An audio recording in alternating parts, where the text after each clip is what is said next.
Τις εμέλειες ένα ναι, από που είμαι εγώ. Τις εμέλειες ένα ναι, από που είμαι εγώ. Απ' το καρατάσι φως μου ή απ' το κορδελιό. Απ' το καρατάσι φως μου ή απ' το κορδελιό. Τις εμέλειες ένα ναι κι όλο με ρωτάς. Από ποιο χωριό είμαι εγώ αφού δε μ' αγαπάς.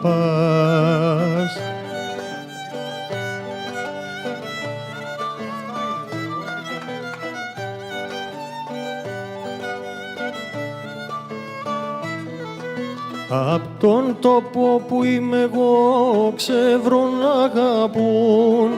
Απ' τον τόπο που είμαι εγώ ξεύρουν αγαπούν. Ξεύρουν το καημό να κρυβούν, ξεύρουν να γλεντούν. Ξεύρουν το καημό να κρυβούν, ξεύρουν να γλεντούν. Τις εμέλειες ένα ναι κι όλο με ρωτάς. Από ποιο χωριό είμαι εγώ αφού δε μ' αγαπάς.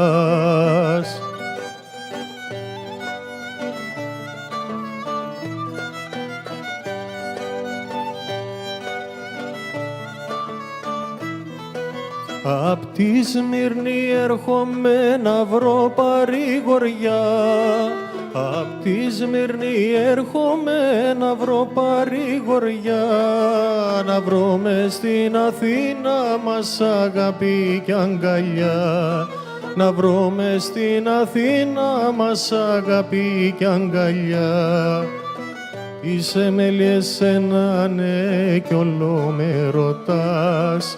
Από ποιο χωριό είμαι εγώ αφού δε μ' αγαπάς. Τις εμέλειες ένα ναι κι όλο με ρωτάς. Από ποιο χωριό είμαι εγώ αφού δε μ' αγαπάς.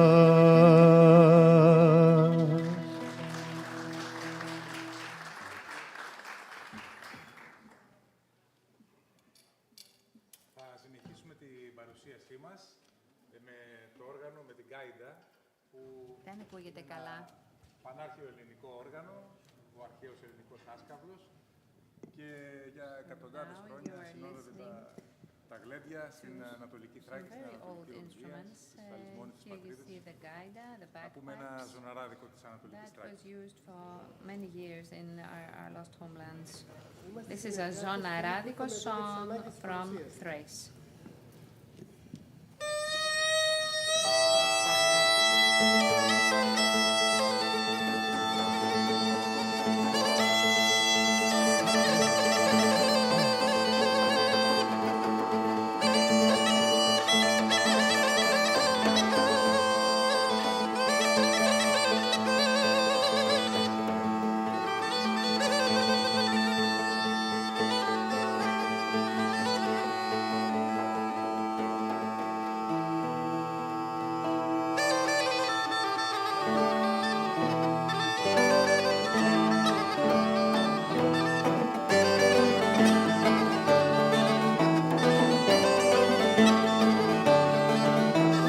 Πετούν τα πετούν τα πετούν τα περιστέρια σου.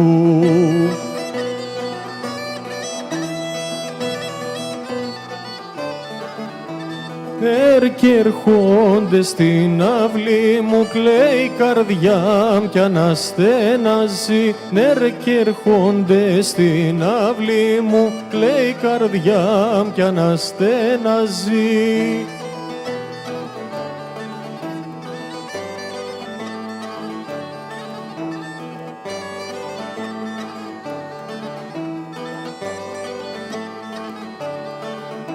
Σκαλίζουν σκαλίζουν περ του χώμα μου.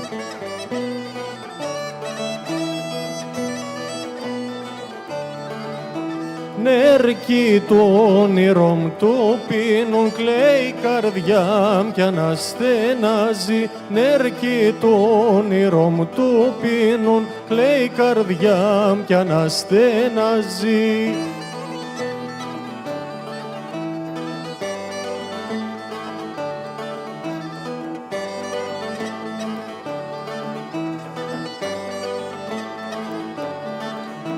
Θα χτίσω θα χτίσω 5 εκκλησιές.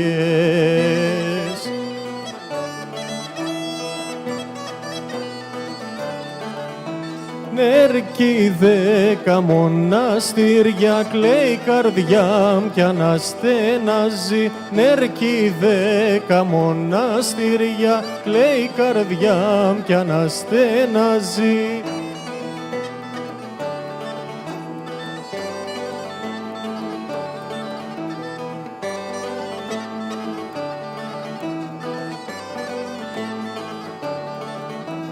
Θα χτίσω την Αγία Σοφιά.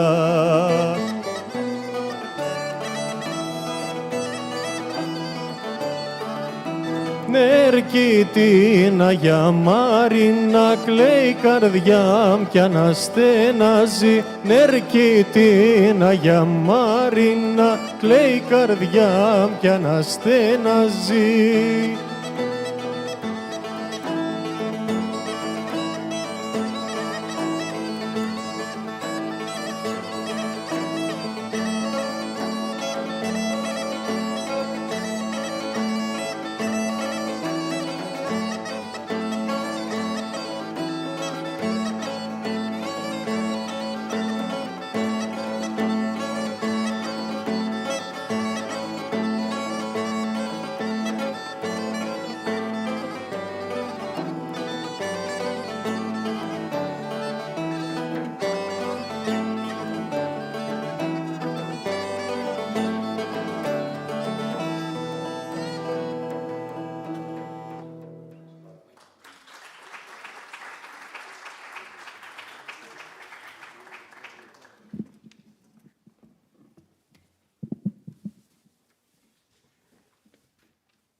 Εγώ θα σας παίξω την ποντιακή λύρα, ένα από τα γνωστότερα ποντιακά παραδοσιακά τραγούδια που είναι αφιερωμένα στον Πόντιο Αντάρτη. One of the best-known Pontian songs dedicated to the Pontian guerrillas.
Άιτεντζε παραπέτανεν, άιτεντζε παραπέτανεν, ψηλάσα επουρανε ουιαμάν, αμάν, ουιαμάν, αμάν.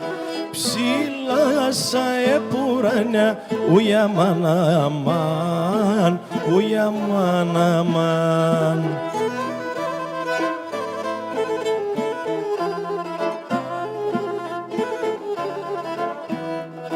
Είσαι τσαγγία κόκκινα, είσαι τσαγγία κόκκινα και το τσαρκούλατ μαύρον ουι αμάν αμάν, ουι αμάν αμάν. Και το τσαρκούλατ μαύρον ουι αμάν αμάν, ουι αμάν αμάν.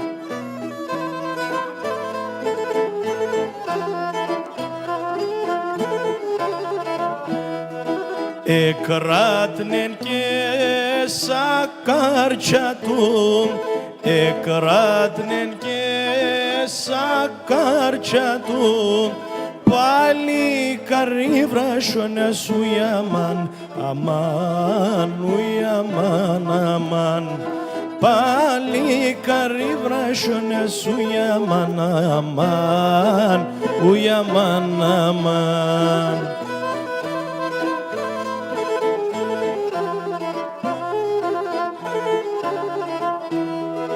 Άιτε μια δόσμα Σοκρατής, άιτε μια δόσμα Σοκρατής, για πέι με όθεν κοίτε ουι αμάν αμάν, ουι αμάν αμάν. Για πέι με όθεν κοίτε ουι αμάν αμάν, ουι αμάν αμάν.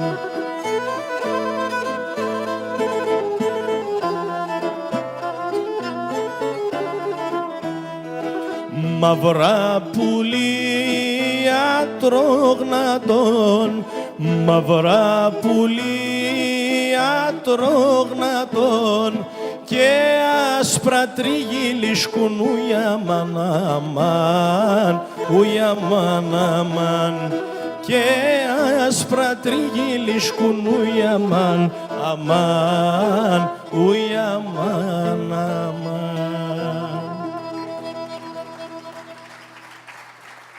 Ευχαριστούμε.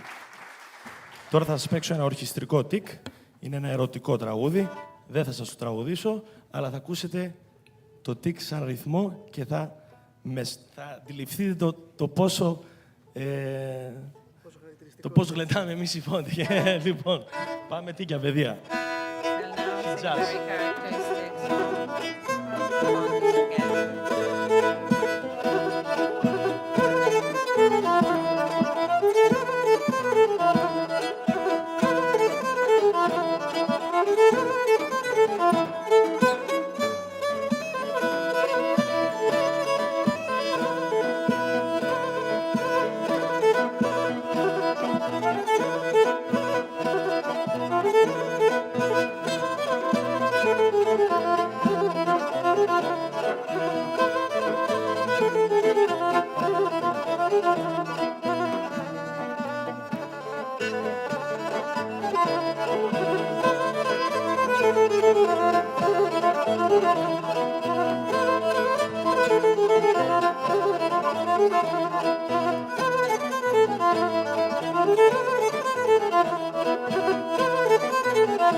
Είστε καλά. Ευχαριστούμε πολύ. Αυτά από μας. Καλή συνέχεια.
because I did not stick to the formalities.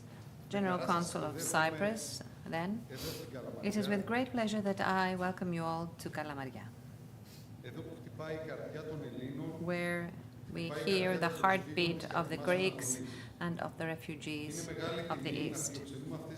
It is a great honor to be hosting here over these few days very important scientists and historians from all over the world who are going to shed light on unknown aspects of our history and on unknown details of a dark period of history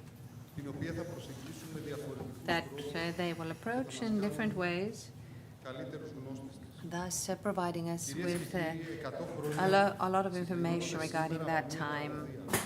This year is the anniversary of 100 years since this dark page of history of a crime that to this day has not been punished and has not been recognized. The Asia Minor disaster is a historical event whose end identifies with a beginning. It is the end of a professional and family life for people who are living in Asia Minor. And then, after very hard work, these people, upon arriving in Greece, also managed to live prosperously in this country. They had to leave their homes after being persecuted, taking with them what they could, mainly their sacred relics, and left behind a piece of their soul and culture. They came to Greece, to Kalamaria, to the disinfection plants, and as we all know from various testimonies, they experienced traumatic events. They had to place their few belongings in furnaces, and they were humiliated, shaved, delised, and as the archives of refugee Hellenism describes, we understand that the whole experience was very traumatic. They lived in tents all together, and at first tried to understand what they had left behind, what they had lost. They realized where they had come and what to expect. Did they give up on life? Well, my answer is no. Did they give up on their efforts? No, definitely not. Did they do away with their values and beliefs? Never. They stood on their own 2 feet, they worked hard, they followed their customs, and they turned this area of Kalamaria from a wasteland into a modern, friendly city. Kalamaria prospered and is now on a road to development through works which are currently in progress and others planned over the forthcoming period. As mayor of this city, descending from Asia Minor as a person from Kalamaria, I believe that we shall fully justify our ancestors by making a Kalamaria worthy of their expectations, a modern European city which, in all of our hands, will be able to make their dreams a reality. It is our obligation to do so, and it is also our sacred duty. At this point, I would like to thank all those who have worked closely with the municipality, the chair of Pontic Studies, the organizing committee of 1922 headed by Mr. Giannakos, the Photography Museum Christos Kalamgeris, the whole of the municipal board which is present here, the chair, all the deputy mayors and the representatives of almost all political parties. And even more so, last but not least, because I believe that it bore the greatest responsibility for this event, I would like to thank the Historical Archive of Refugee Hellenism, which today is showing us through this event how important the work it does is. Its chairman, Mr. Tsiranidis, the scientific work carried out by the staff of the Historical Archive, their enthusiasm, is giving us today the opportunity to get to know our history better. We all know that this is our beacon. It shows us who we are, where we came from, and where we ought to move towards. Thank you very much.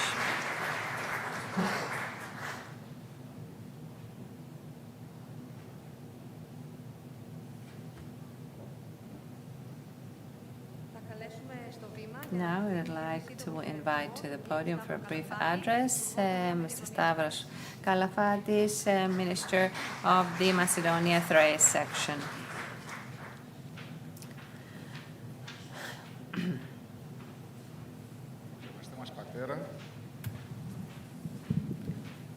Reverend Father, MPs, Mayor, representatives of the local authorities, first and second degree, distinguished speakers and guests. Ladies and gentlemen, 1922 is the darkest year of modern Greek history, and the images of Smyrna in flames in dawn of the 14th of September with tens of thousands of Greek refugees on the waterfront seeking a way to escape encapsulates the drama of the Asia Minor disaster. 100 years later, we do not forget and we not delete these dark pages of our history. We cannot buckle under the weight as like the refugees of Asia Minor who, after such suffering, arrived in Thessaloniki, the hospitable land of Kalamaria, where they stood on their own 2 feet and after working hard were able to bear very important results in all productive sections. Long-suffering refugees, they came to the land of Macedonia, improved it, defended it for a century, and grew strong roots, feeling proud of it today, putting the words into poet Palamas that Greeks only have one soul and one homeland everywhere, creating new roots as refugees. As they have stood on their own 2 feet, we do the same today, looking towards the future with optimism and the future of our children, of course. We keep the memories of those who lost everything in our mind alive, but were not lost themselves. A sea of memories, and we all became one, as is the motto of the anniversary events of the municipality of Kalamaria. At this difficult period of time, such tragedies should inspire us for national unity. That is, after all, the meaning of patriotism, putting above all the interests of our country, to join forces and to work together and coordinate our efforts in order to defend what is right and so that our country can progress, develop, so that we can be proud and strong as Greeks everywhere. So I declare the opening of your conference, organized by the section of Macedonia Thrace of the Ministry of the Interior, and wish you every success in your proceedings. Thank you.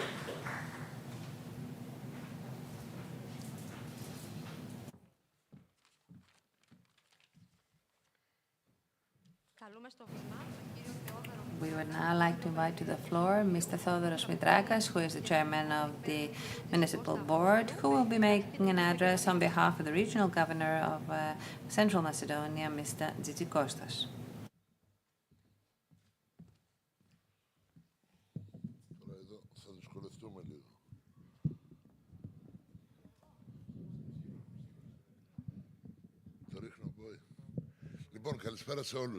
Good afternoon, and thank you on behalf of the regional governor for the invitation.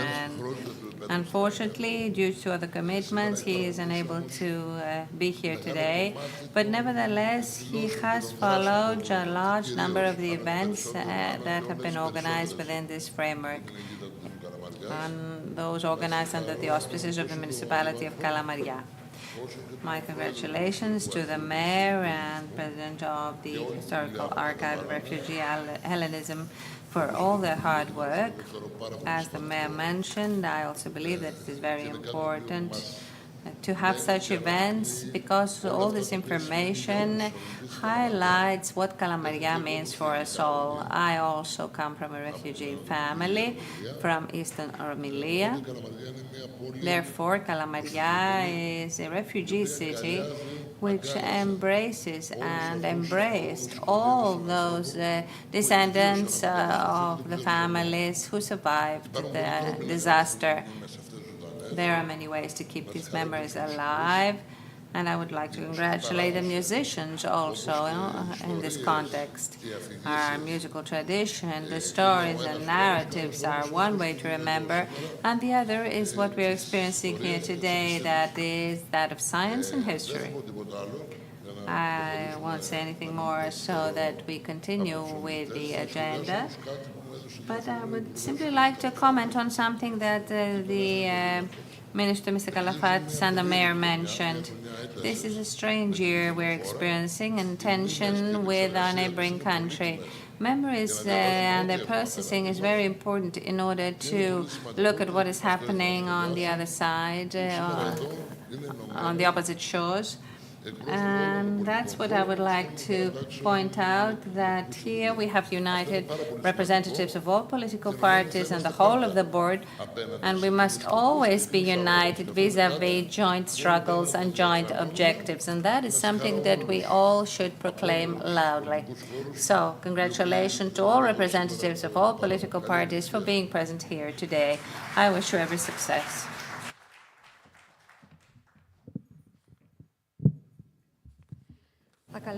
Now, I'd like to invite to the floor the former General Consul of Cyprus to Thessaloniki and High Commissioner of Cyprus to South Africa, Mr. Mavrikis.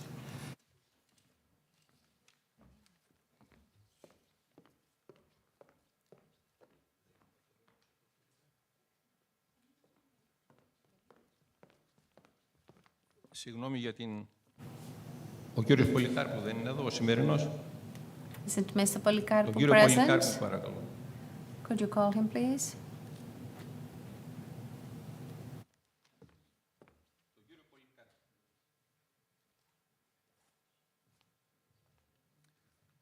Ο κύριος Μαδρίτης ήταν ο προηγούμενος. Τώρα βρίσκεται στην Περαιτόρια της Νοτιού Αφρικής. Madridis was the former general consul. He is now serving in Pretoria in South Africa. Σας ευχαριστώ πάρα πολύ. Thank you very much. Κύριε Υπουργέ, κύριοι βουλευτές, Mr. Minister, members of Parliament, Mr. Mayor, dear guests. όπως μας είχαν μάθει στην Αμερική, πρέπει να As είστε έτοιμοι. we were told in America, you should always be ready to be called to speak. So I would like to congratulate the mayor and municipality of Kalamaria for this excellent initiative.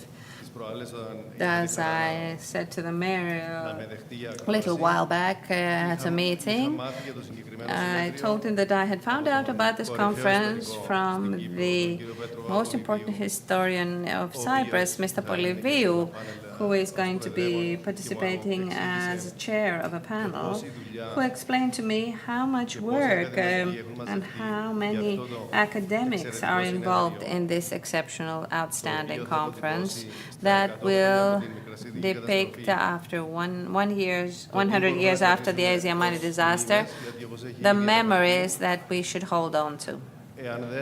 Because as has already been mentioned, without memories of that disaster, we will not be able to move towards the future. I would like to congratulate all academics, and I hope that the papers of this conference will be extremely helpful, not only for the academia, but all people who want to know more about this very difficult time. The municipality of Kalamaria and all refugees are united with the people of Cyprus because we do not only have the same enemy, but we are all also refugees. And as was mentioned, this trauma was very deep, and this is what the Cypriot people have experienced after the refugee waves of 1974. The refugees in Cyprus had to work very hard to survive, to be able to live in Cyprus as refugees, something that they do not choose to do. And it was not easy to achieve this. And that's what I'd like us all to remember, that is, how refugees were able to stand on their own two feet and work hard so that we can look at the future today as free people and with a note of optimism for the future. I would like to congratulate you once again for organizing this conference.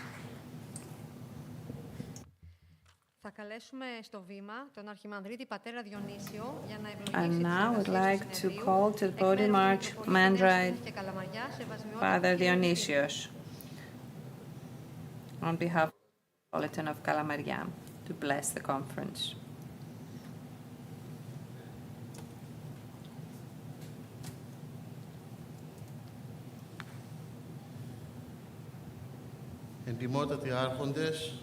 Honorable representatives of the local authorities, dear organizers of this international scientific conference, ladies and gentlemen. It is a great honor and a blessing to be representing here the Metropolitan of Nekria and Kalamaria, Justinos, who is unfortunately away in Athens for prior commitments. On my behalf, I would like to congratulate all those who have contributed to the organization of this conference, and in particular those who were the inspiration behind this event. As a representative of the Metropolitan, and quite young of age, I would like to tell you that I am highly touched because all that has been organized this year, all over Greece, on behalf of various entities, regional authorities, municipalities, holy metropolis, cultural and artistic associations. All that has been organized by them, whether events, conferences, lectures, etc., find me extremely moved because it gave the opportunity to the people of a younger age to learn about the Asia Minor disaster or brutality that the Greek people suffered 100 years ago, and to the older people to remember. So now I'd like to read the message from our Metropolitan, honorable heads of the authorities, speakers, delegates, and ladies and gentlemen.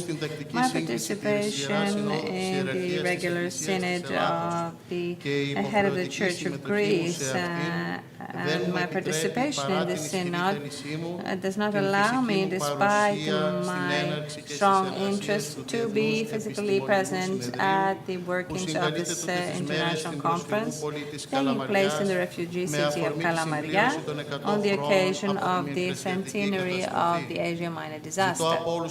I would like to ask for your understanding for my absence. Those of you who know me surely understand how much I would have liked to have been with you today. So I may be absent in body, but I am present in spirit at this very important conference. I am very happy to see that in the refugee city of Kalamaria, the municipality of Kalamaria, and the historical archive of refugee Hellenism, with the Macedonia section of the Ministry of the Interior, the Christos Kalamkeris Museum of Photography, and the Chair of Pontic Studies, are the co-organizers of such an important conference of memory and reflection, criticism and self-criticism, creativity and visions, starting with the black days of the uprooting of our ancestors from the homes, from our ancestral homes in the East. And it's very important that this conference is taking place in Kalamaria because it is here, this is function plant area in Aretsu. Mother Greece received a large number of refugees, sending them later to the hinterland of northern Greece. The soil of this area, the Tsamouria, as the area is known even today by the people of Kalamaria, was the first home to our grandparents who were refugees and were the first home in this free country and their final resting place, since many of them, due to their suffering, died very soon after their arrival.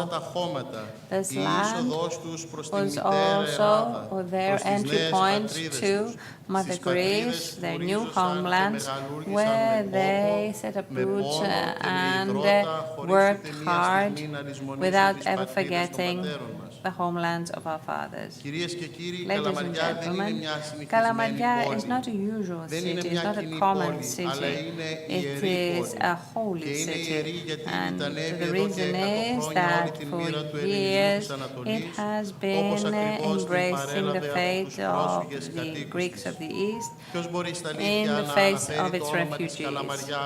Who can speak the name Kalamaria without thinking of a refugee? And these two words are synonymous. I'm sure the distinguished speakers of this conference will not only speak about the history of the disaster or interpret why the disaster happened. Along with all of this, they will set an objective and a goal and vision to all of us, the descendants of the refugees, the goal being not to repeat the errors of the past, not to forget their vision, and to defend our city from any enemy, keeping it free. According to the poet Palamas, this is our duty to all those who have come, who have passed through our country or will do so in the future. Otherwise, we will be judged by future generations. The beautiful metropolis of Nea Krinia and Kalamaria is hosting the current conference, and as its metropolitan, I would like to welcome all distinguished delegates and wish them a pleasant stay in our city. I would also like to warmly thank the very active and energetic mayor of Kalamaria and the members of the municipal board, along with the co-organizers of the conference, for taking the initiative to organize this wonderful event. It is true that the municipality of Kalamaria, in the past and present, has organized many events on the occasion of the anniversary of the disaster, and my wish is that Christ, through our patrons, will bless you all. I wish you every success.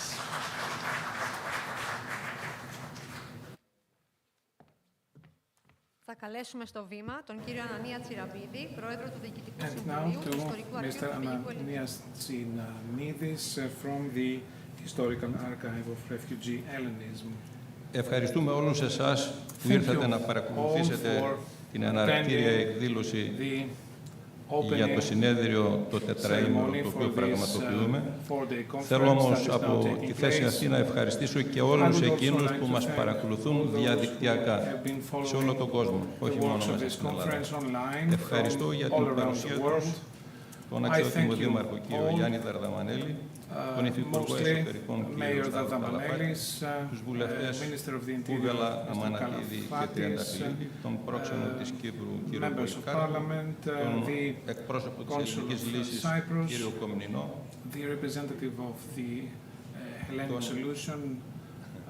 τον εκπρόσωπο του Περιφερειάρχη, κύριο Θεόδωρο Μητράκα, τους εκπροσώπους των στρατιωτικών αρχών και συγκεκριμένα τον εκπρόσωπο της 20ης Τεθωρακισμένης Παραρχίας και της Ναυτικής Διοίκησης Βορείου Ελλάδος, τη Γενική Γραμματέα του Δήμου, κυρία Ελένη Φίκα, τους αντιδημάρχους, τον πρόεδρο του Δημοτικού Συμβουλίου, κύριο Κυρατζή, τους αρχηγούς των δημοτικών παρατάξεων, τους δημοτικούς συμβούλους, τον εκπρόσωπο του Λιμενικού Θεσσαλονίκης, τον εκπρόσωπο του πυροσβεστικού σώματος, τους εκπροσώπους των συλλόγων, τον πρόεδρο του Αναπτυξιακού Οργανισμού Τσέλα, και αν τυχόν ξέχασα κάποιον, ζητώ συγγνώμη.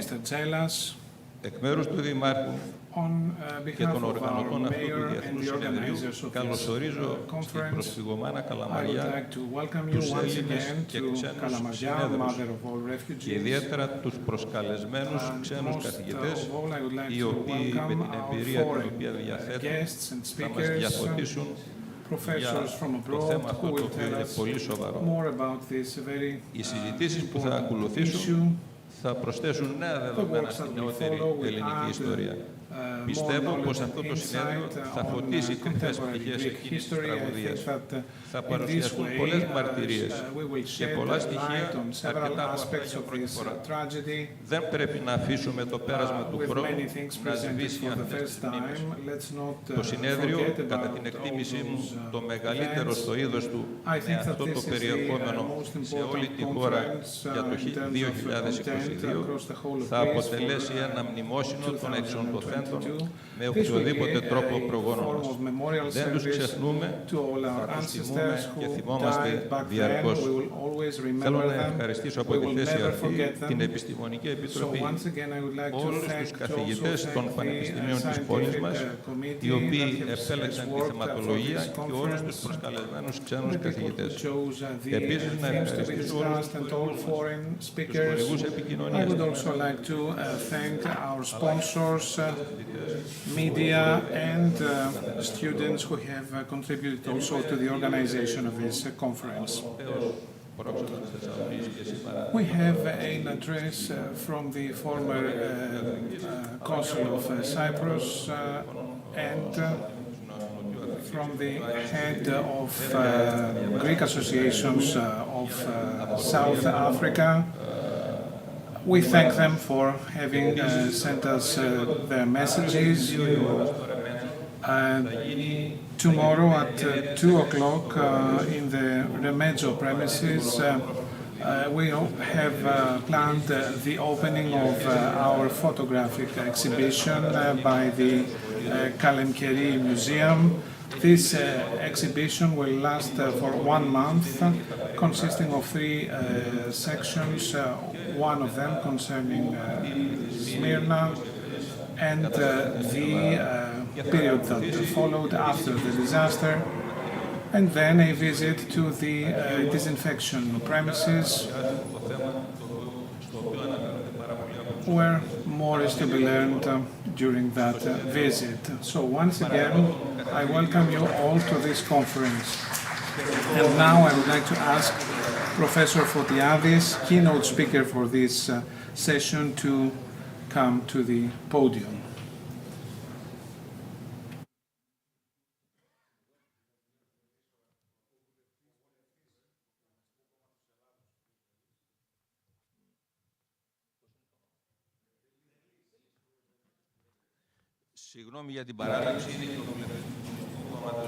Something else that I forgot to mention, a representative of the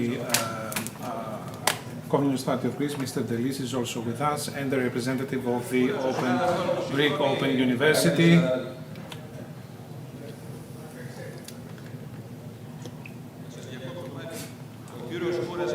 Mr. Kouras started back in May a series of lectures on this issue that are still going on. Reverend, Minister, members of Parliament, dear guests, ladies and gentlemen, the Asia Minor Hellenism,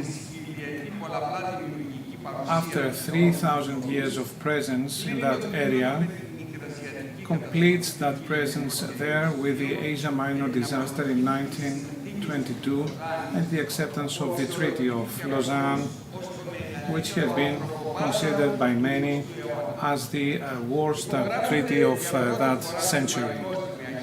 It is the first time in global history that an obligatory exchange of population is decided, not based on nationality or national identity, but only on a religious criterion, creating so many wounds to thousands of people on both sides of the Aegean.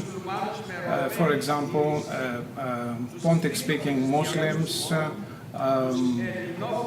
Christians around the Pontic area, the Valades in Macedonia, and the Cretan Turks who have not been given the possibility to choose. Nowadays, many of us try to bring justice to this crime. The obligatory exchange of population left no possibility for those people to choose. Upon arrival, they faced a series of tragic events, including hunger, housing problems, and humiliation of all kinds. The Greek state was in a very dire financial situation following those wars and the Asia Minor disaster, and it had to provide housing, health care, and to morally help more than 1 million refugees who arrived in this new land. 1,300,000 means that should this have happened in the US, should estimate that that number would be around 26 million in the case of the US.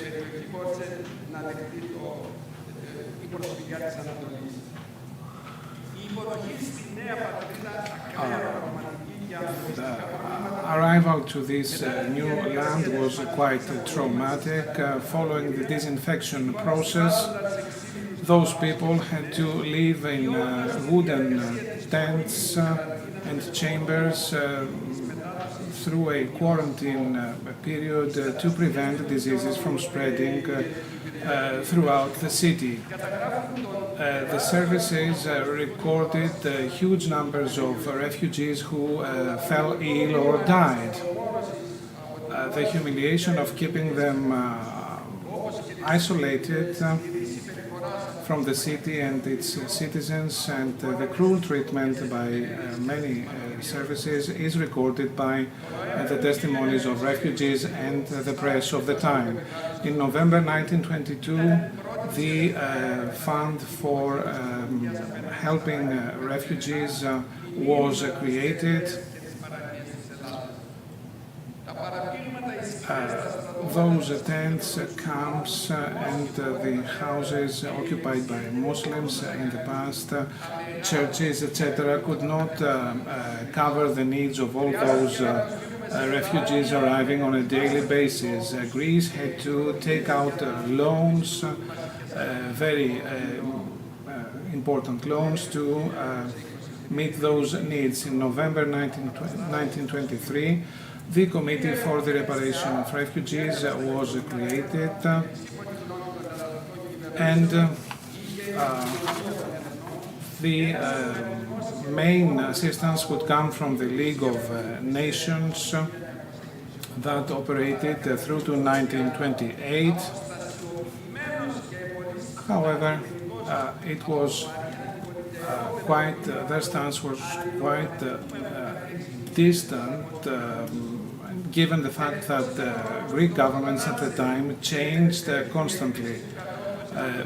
Based on a report of that era from the League of Nations, it became possible to provide that loan between the Greek government and the Bank of England for an amount of 12,300,000 pounds. There have been people like Henry Morgenthau, John Campbell, and some Greeks from the Greek government had to negotiate the terms of that loan. The committee had to, every 3 months, had to provide reports on the exact operations that were taking place. Greece had to deal with the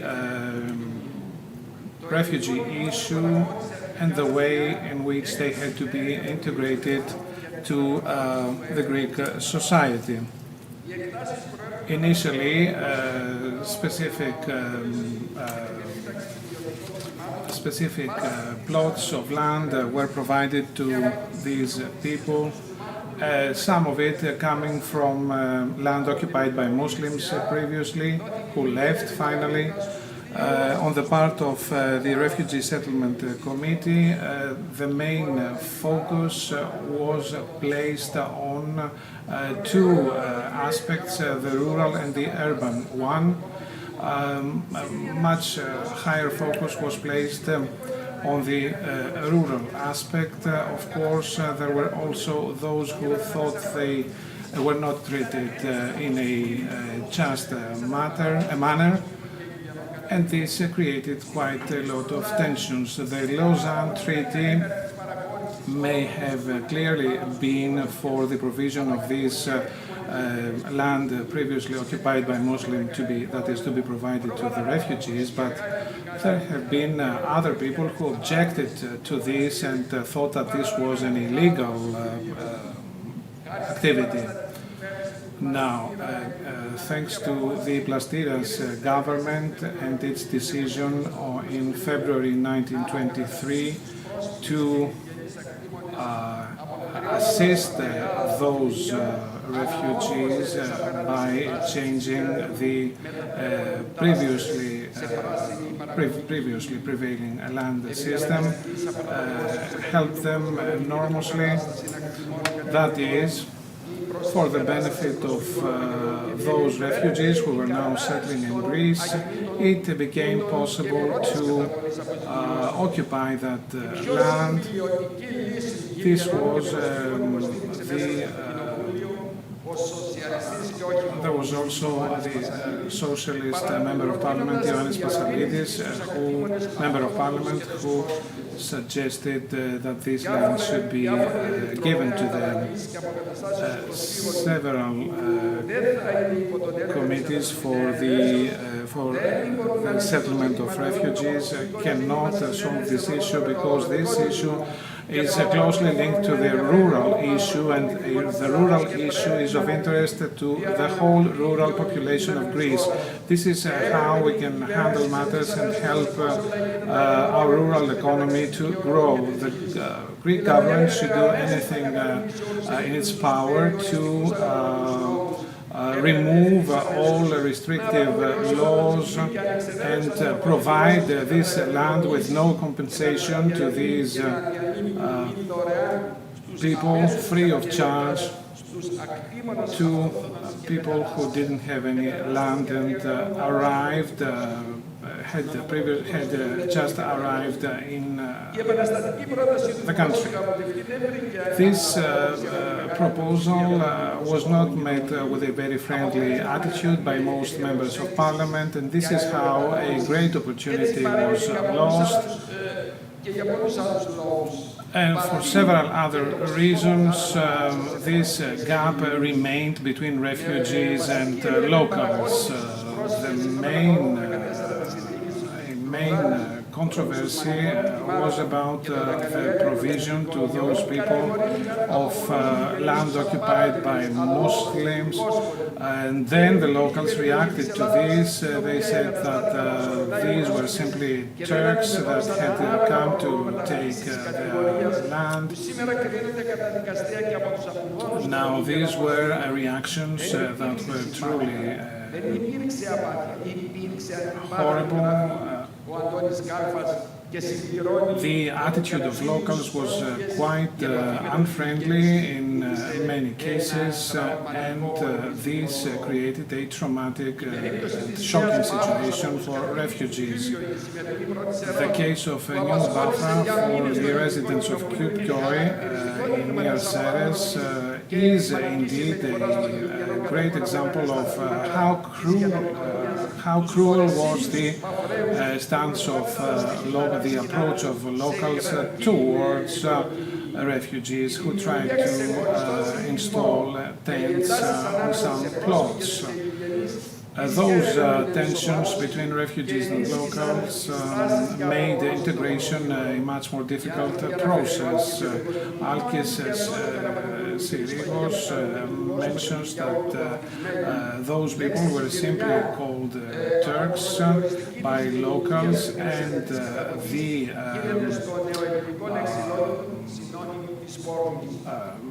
simply Smyrna, a woman from Smyrna, simply meant a prostitute back then for locals.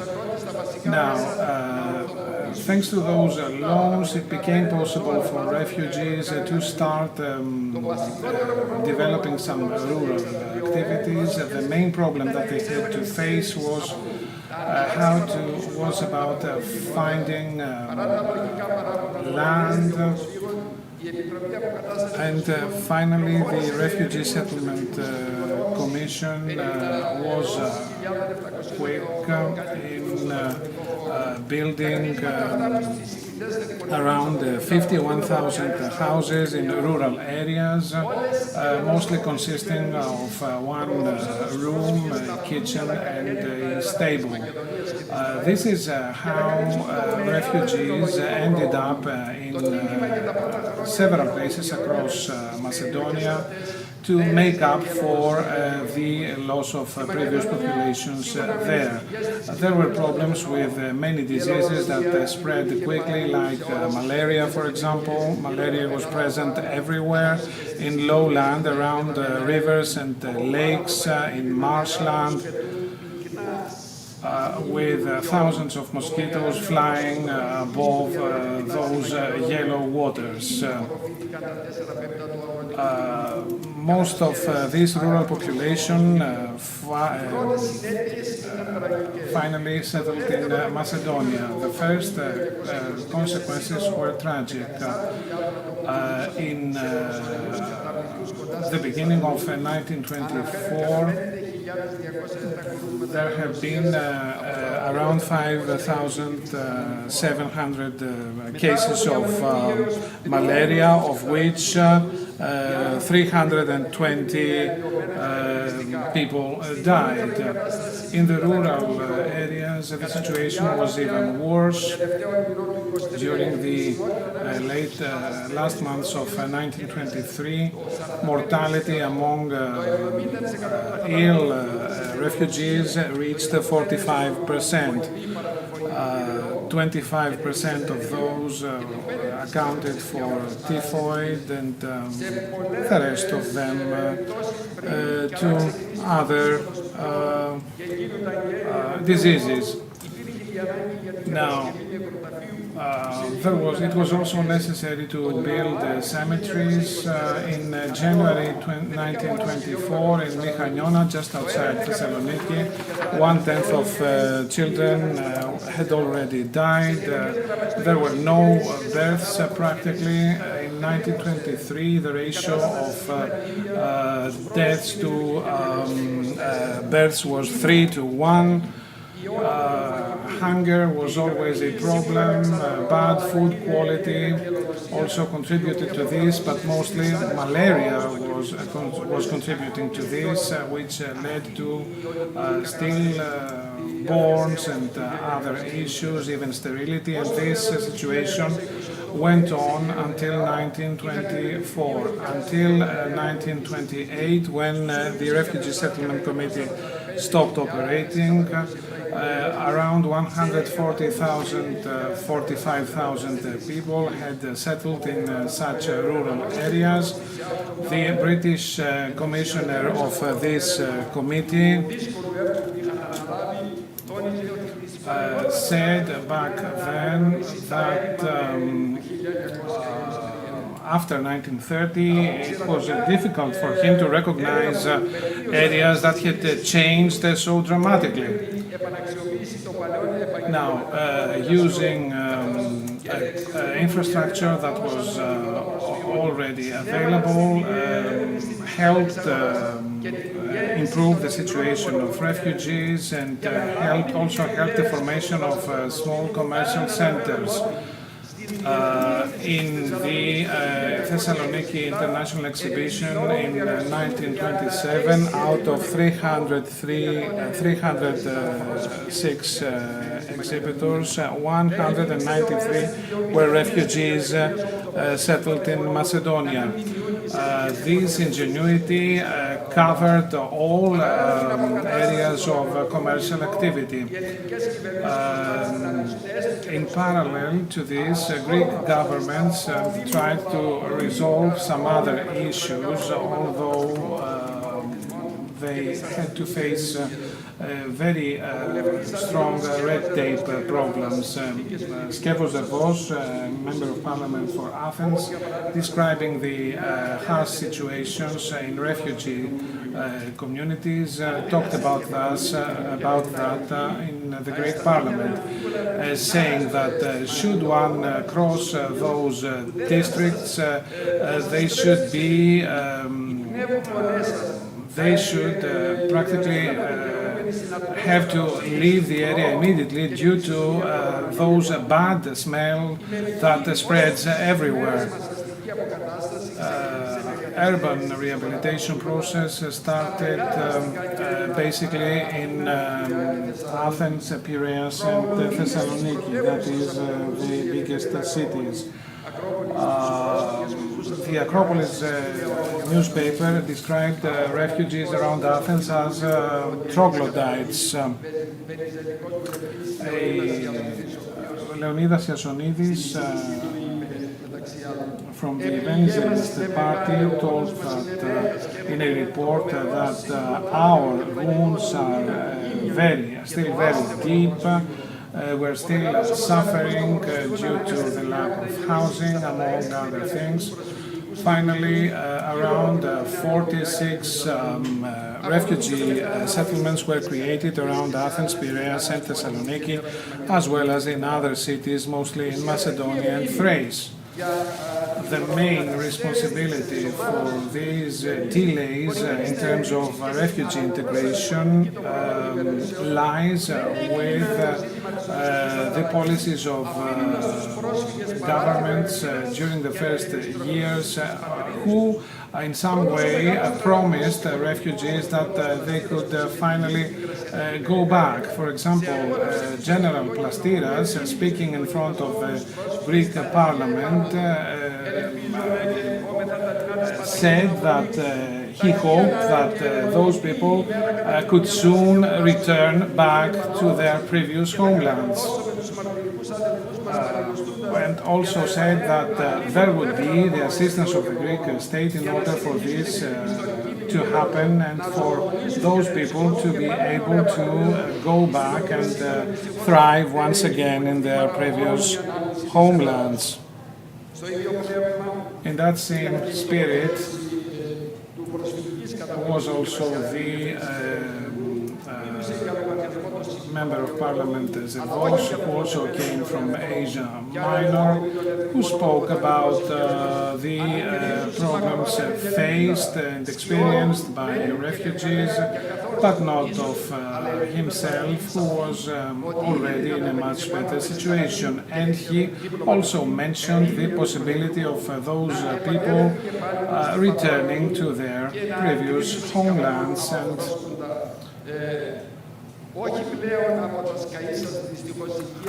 live once again there, not of course in their previous dwellings, which had now been destroyed.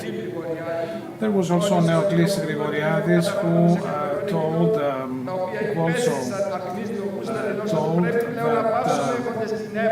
that we should finally stop thinking about this possibility of those people returning, going back, and some members of parliament accused the government of cultivating such hopes.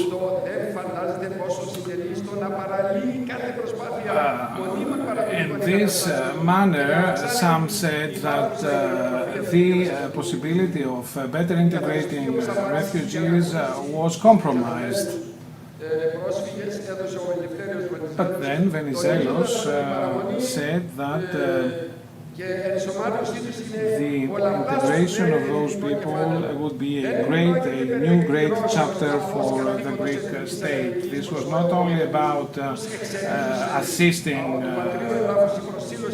fellow Greeks who had been uprooted from their homelands due to a large extent to mistakes made by the official Greek governments, but it was also a great interest of the Greek state that would be served by the presence of those people in Greek territory from then onwards. And when Nikos Kazantzakis went to travel to the Caucasus area to help some refugees there, at that time Nikos Kazantzakis thought that the Greek state should bring thousands of those people to better balance the population numbers in Macedonia. Saying that in some places in Macedonia, that is before the exchange process took place, the presence of Slavic-speaking people and Vlachs across those cities was quite intense. Therefore, Kazantzakis thought that the Greek state should bring as many Greek Caucasians as possible and install them in that area. Back then in 1926, after the exchange of population, Macedonia, which received most of those refugees, had a population of 1.3 million, that is accounting for 88% of, that is Greeks accounting for 88% of the whole population. Then other Greeks coming from the former Soviet Union settled there and resolved the issue of population composition in Macedonia. Those people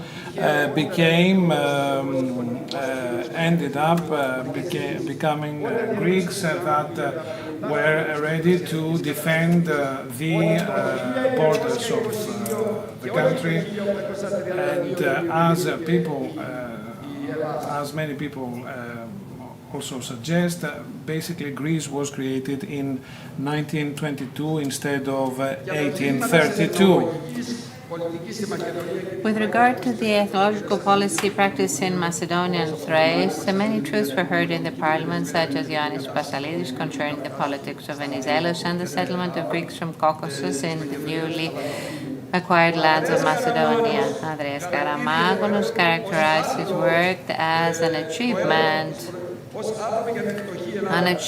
for poor Greece and unknown efforts that led to the full restoration of the long-suffering Greeks of Asia Minor and their evolution into one of the most productive parts of the Greek society. Ladies and gentlemen, I have often been asked, even by my students, and recently a few days ago by my beloved friend Eleni Arnidou, the heart and soul of the archives with Mrs. Kazantzidou. And since I have been dealing with Asia Minor, Pontic and Black Sea Greeks, Whether as a son of a refugee family, I feel the stigma of the refugee trauma today, and I answer most sincerely that this is still an open wound for me. In great respect to the very few Greeks of Jewish origin, I say that I am proud of them because in a year they were able to have the Jewish seat of Jewish studies installed at the Aristotle University of Thessaloniki, but something similar has not happened. For 5 years, the private chair of Pontic Studies is a department whose students cannot take part in postgraduate and PhDs. Greeks of Jewish origin have a wonderful museum, and very soon there will be the Holocaust Museum also at the railway station. 1 million Greeks of Pontic origin in Greece and abroad who have suffered the horrific genocide do not have to this day a single museum or research center of the genocide and culture.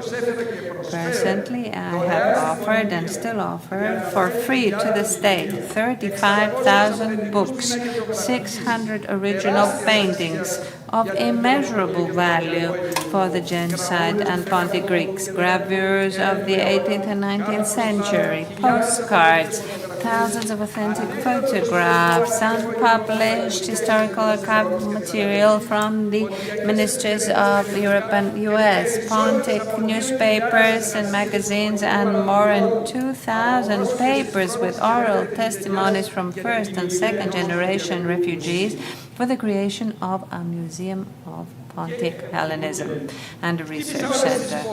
I knocked on every door and received empty promises.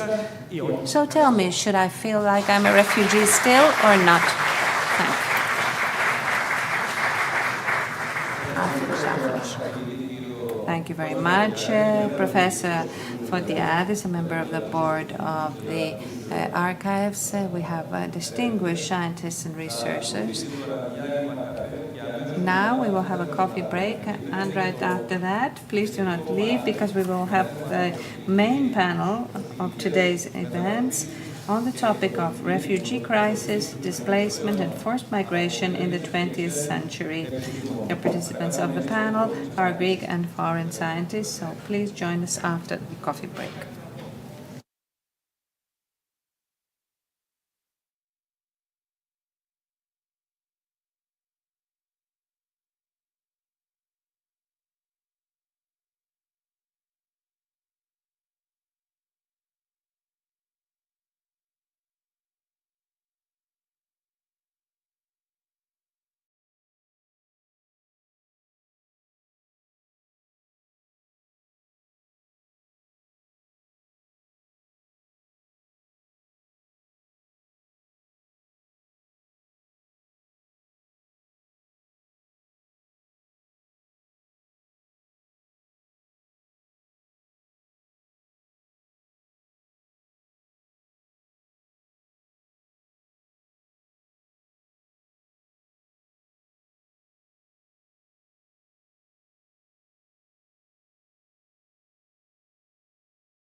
add very valuable information to this debate that will allow for a comparison with other similar events.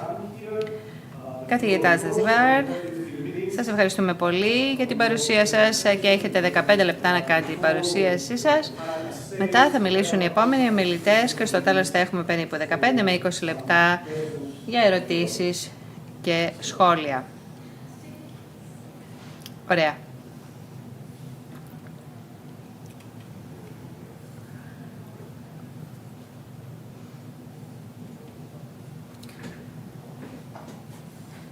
Ας δούμε λοιπόν την παρουσίασή μου.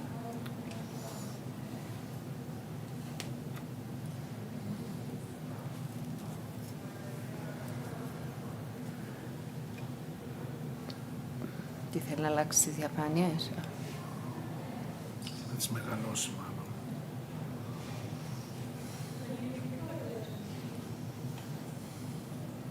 Πώς θα αλλάξω τις διαφάνειες.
Violence, the juridical and bureaucratic violence that followed in its aftermath, in what one might call conditions of peace, that continued to unfold in the years and decades that followed, and which I would argue particularly from the vantage of South Asia, I would argue, which continues to this day.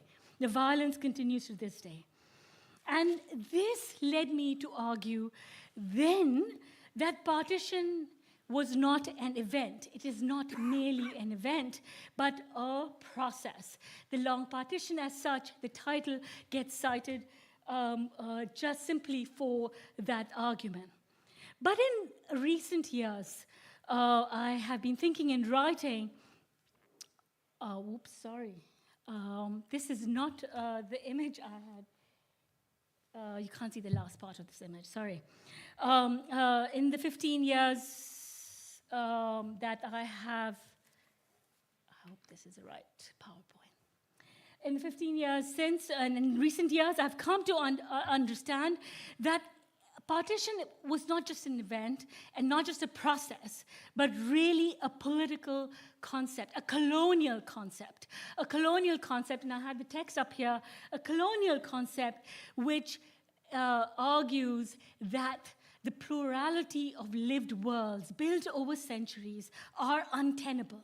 It is an argument, it's a concept that says these lives where people with many differences can live together is untenable.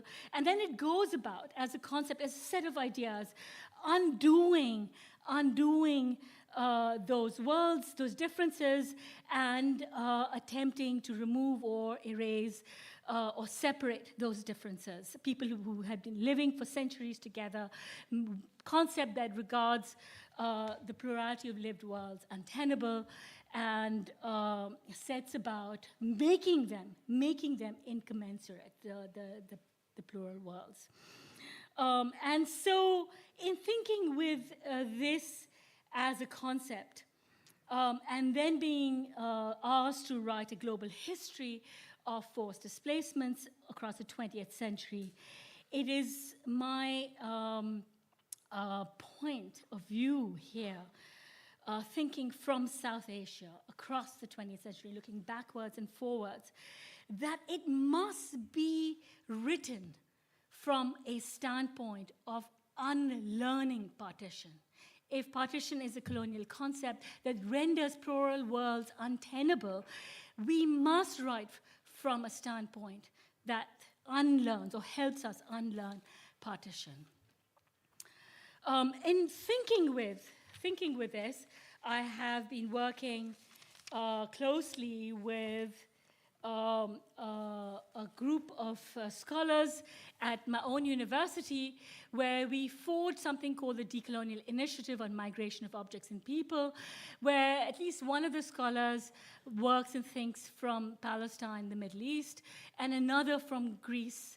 And we want to center or think with colonialism in particular, colonialism as not something that happened in the past, but as a way of organizing the past, as a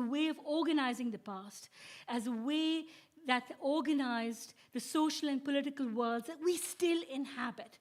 And also thinking with anti-coloniality, not just as something that happened historically against colonial rule leading to decolonization, but rather to think with anti-coloniality as something that we need to continuously engage in, given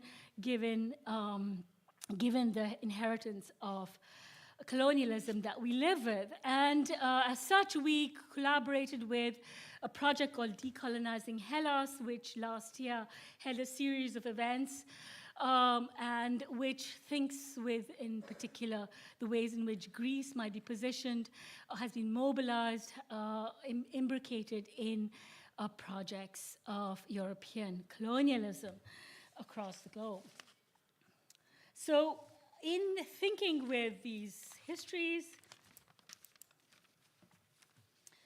I want to explain a little bit or develop a little bit this idea, this notion that partition is a colonial concept in a particular set of ways. Now, this idea that partition was a colonial concept is one that I think many historians of at least South Asia, but also I think formerly colonized parts of the world will or readily accept or do readily accept. And one attempt to do a global history is this text called Partitions. It's a collection of essays that attempts to provide ways of linking together these experiences of partitions in different parts of the world across the 20th century, and they track it through through imperial administrators that move from location to location, taking ideas and practices of separation with them, and where they centrally learn from and build upon the experience of the Greek-Turkey exchange. The Balkans are important in this imperial lexicon, and take it to places like Ireland, Palestine, and India. And one example of that, of course, readily is Lord Curzon, who I think everyone knows or recognizes. I see that there's a lot of text missing again. I know why there's text missing. I moved it from a keynote to a PowerPoint. That's where some things are absent. Okay, so it doesn't matter. I think everyone knows his role at the Treaty of Lausanne and his presence there, where, while he understood the horror of unmixing, advocated the compulsory nature of the treaty. But less familiar might be his important role as the Viceroy of India, and remembered for the partition, the first partition in India, the partition of a region called Bengal in 1905.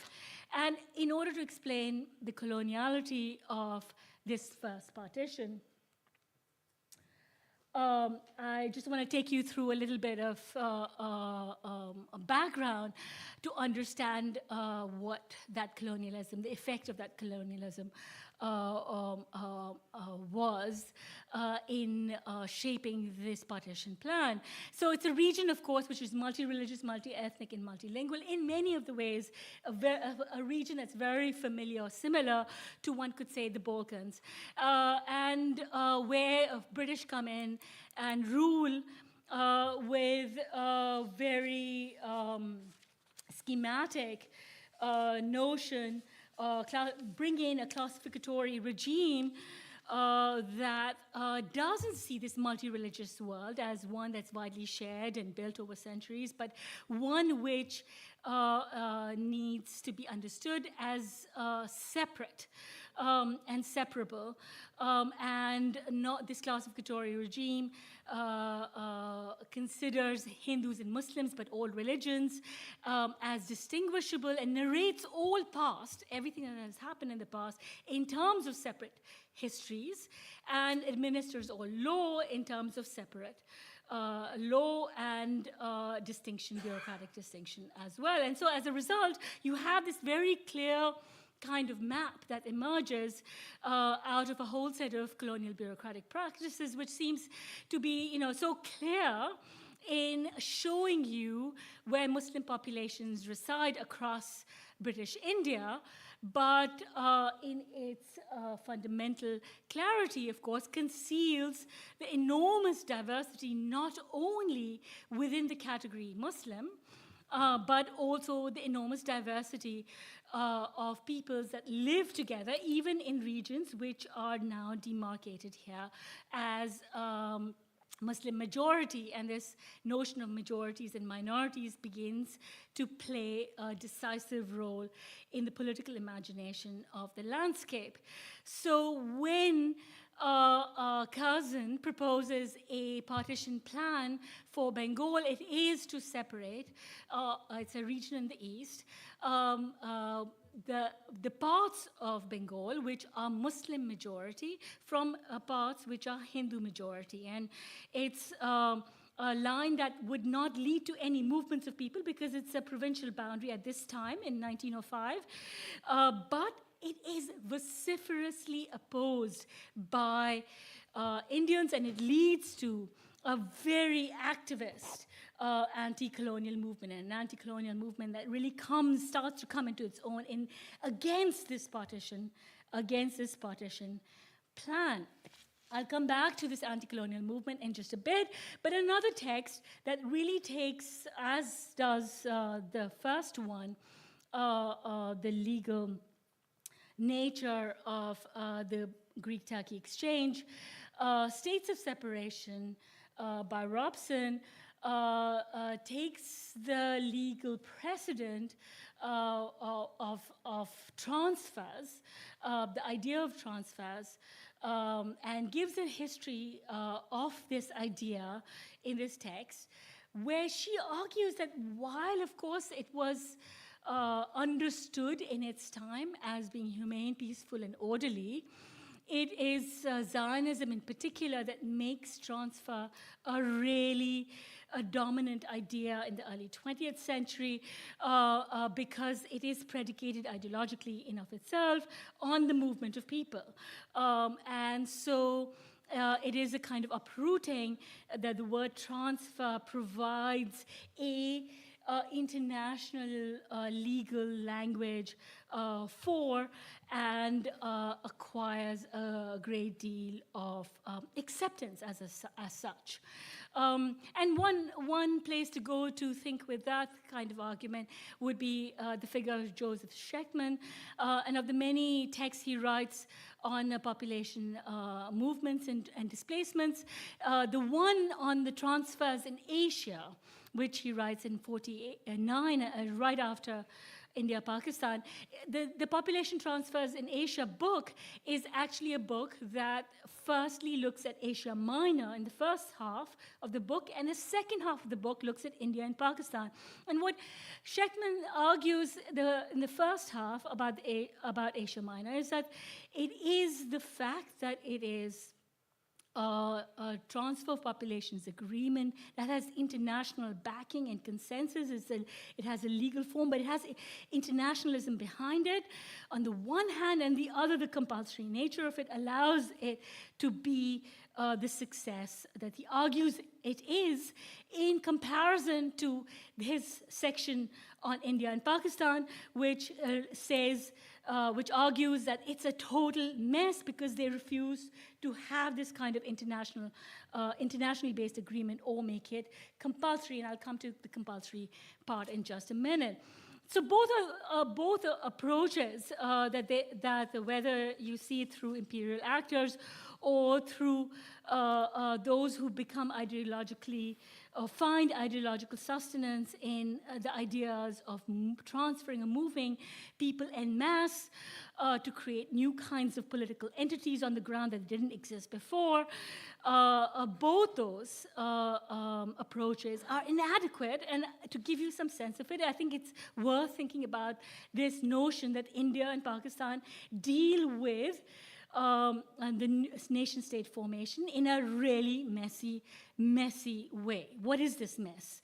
So here's a classic map. I think a lot of people are familiar with it, but what the partition plan does is that it creates these new boundaries for India and Pakistan, which require this surgical separation, pretty much like the occurs in 1905 plan of Muslim majority regions of Bengal and Punjab away and out of a multi-religious region. It is colonial in context. It is also colonial in haste. It is colonial in context because since 1940, when the idea gets promoted that there should be a separate state for the Muslims of India, there are multiple ideas at work. And it is this notion that there's a separable community called Muslims of India is one could attach to 200 years of colonialism on the one hand. On the other, you have at the same time an anti-colonial struggle which sees the living together of these communities or these communities as being part one and the same, inseparable, is at once in play. So what should India be?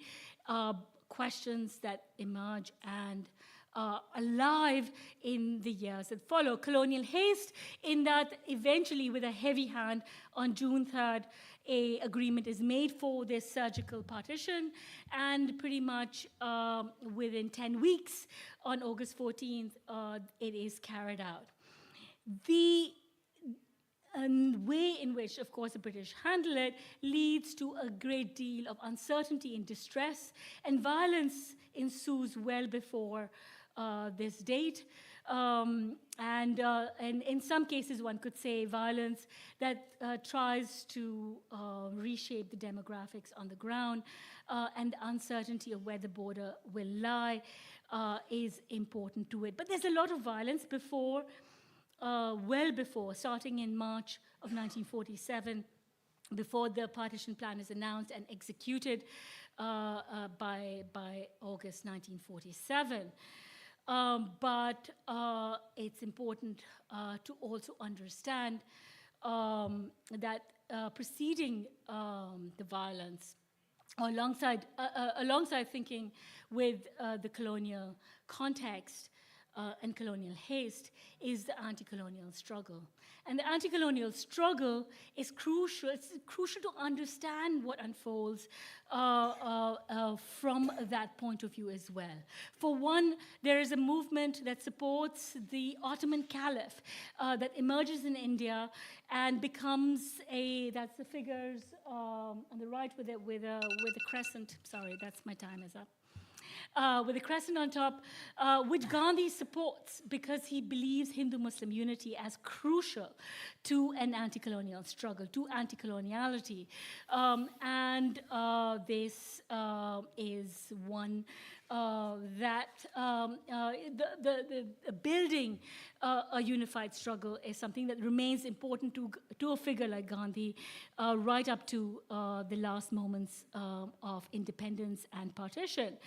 But it is also trying to imagine a national idea, a nation state, which is multi-religious, multilingual, and multi-ethnic. It is trying to imagine that, and it's trying to imagine that in a landscape of the early 20th century in which the dominant ideas of the time are that the minority treaties have failed. So minority rights and this mode of protecting differences within a body politic are not going to work. The success of the Treaty of Lausanne is the other. And third is the fear of balkanization, or the idea that if you let people decide what they want to do, then you will have a lot of fighting. And it's an Orientalist idea, balkanization, but it haunts the debates of the time. So failure of minority treaties, success of the Treaty of Lausanne looms very large, and the fear of balkanization. So how do you reconcile, on the one hand, a way of imagining a plural national framework when you have this set of dominant ideas of the time? And I think through some of its implications in what happens when independence takes place and the two new nation states take over the country. They are under a great deal of pressure to follow the Lausanne example. And yet, what they agree to just between the two states, not as an international agreement, but one that's continuously negotiated over time between India and Pakistan, is a compulsory agreement only for agreed areas, which is largely Punjab and a few adjoining areas. So only a force, which is precisely like the Lausanne example, whether there's been violence in your village or not, you have to leave if you live in this agreed area. And so a complete movement of people on religious basis in these agreed areas. And this is a transfer of populations of about 12 million people in of itself, just in this agreed area. So the scale of this thing is huge. It's daunting. And both states want to limit this idea of a complete transfer of populations. So Bengal is protected or left out of it to the extent that they can. And they make a movement from the rest of the subcontinent a voluntary affair. You can choose to go if you want to, but you will receive protections if you stay as a minority within the new nation states. But the third, which is dealing with property, custodian and vacuum property, is one that's applied across India and has this effect of, and I give an account of that in particular in my book, which is that there's violence in places as part of sort of pushing out people, but there's also legal and bureaucratic mechanisms of evacuate property that are applied very similar to the Palestinian experience with absentee property, where property becomes a basis for displacing minorities, displacing religious groups across the border. And you have a movement of people, and the only way to stop this continuous movement of people is a slow process of creating a border between India and Pakistan, a border between India and Pakistan, which one could argue is one of the most difficult borders in the world for people of the region to cross. You cannot, it's maybe divided Korea. There are a few places where you have a border as severe as this one. And in part it is because there is this continuous, messy process of displacements that continue, and a border regime is the only way to put an end to it.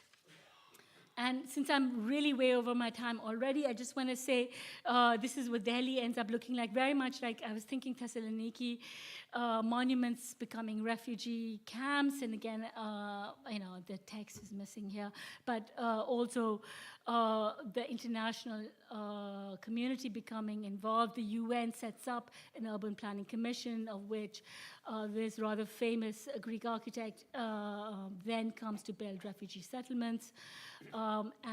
Please, Professor Zavidar, you have to conclude. I know this is my last slide, and I'll just end with this, that what you end up with are haunted landscapes. You have new landscapes, new building, new resettlements, but they're haunted by the absences, the huge absences that are left in its midst. And this is a work by an artist of many different cities from different parts of the world, where the lines are meant to communicate the ways in which they're haunted by all those that have been forced to leave. And if we are to think with this haunting, then I think beginning to unlearn partitions is an important vantage to write our past from. Thank you, Professor Zavidar, for your valuable contribution to our discussion. Η κυρία Zavidar έθεσε πολλά θέματα για την απικιακή και μεταπικιακή πολιτική και πώς η ανταλλαγή των πληθυσμών βάσει της Λοζάνης επηρέασε την Νοτιοανατολική Ασία. Colonial questions and how the Lausanne Treaty affected the situation there. And now to Central Europe and Mrs. Katerina Kralova from Charles University in the Czech Republic. She will talk to us about another traumatic event concerning German-speaking populations in Sudetia. Τόση ώρα μιλούσα χωρίς μικρόφωνο.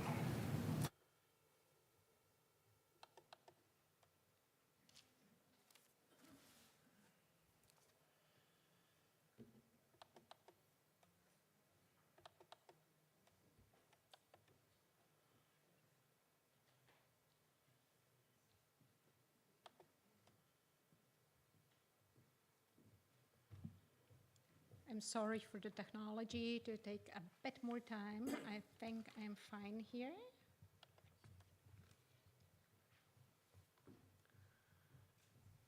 Good Good evening, everyone. I will definitely try to keep my time because I can see after the 2 long days and 1.5 more day going on, I shouldn't exhaust you too much. Even if our examples, or maybe exactly because our examples are sort of exhausting and traumatizing in many ways, as we can feel in the audience and among the speakers as well. I will introduce you today to a case study of the expulsion of the Germans after the Second World War, and as it was rightly said, I will introduce you to the case study of expulsion of the Sudete Germans from Czechoslovakia. But we will discuss other topics as well. As you may see in the picture from a very recently made exhibition and museum in the Sudetenland, in the borderlands of Czech Republic, where from the window you can in fact see already Germany, and next to it you have written in German, "This is my home," "Where is my home? Where is my fatherland?" Well, even though being written in German, this is how the Czech national anthem is starting. So you see the dubiosity of the connections and tensions, which I will introduce in the story of the expulsion of Sudeten Germans from Czechoslovakia. But first, I want us to think about the expulsion of the Germans not only as a specific part of the Czech or Czechoslovak history, but as a much broader transnational phenomenon. It was not only Czechoslovakia where Germans were expulsed from, and it was not only Poland next to it, but it was many other countries, and we are not only remaining in Central Europe, in fact, but also going to the Western Europe, like Alsace or Netherlands, and to Yugoslavia, from where, or Romania, from where many thousands or hundreds of thousands of Germans were also exposed to what became Western Germany.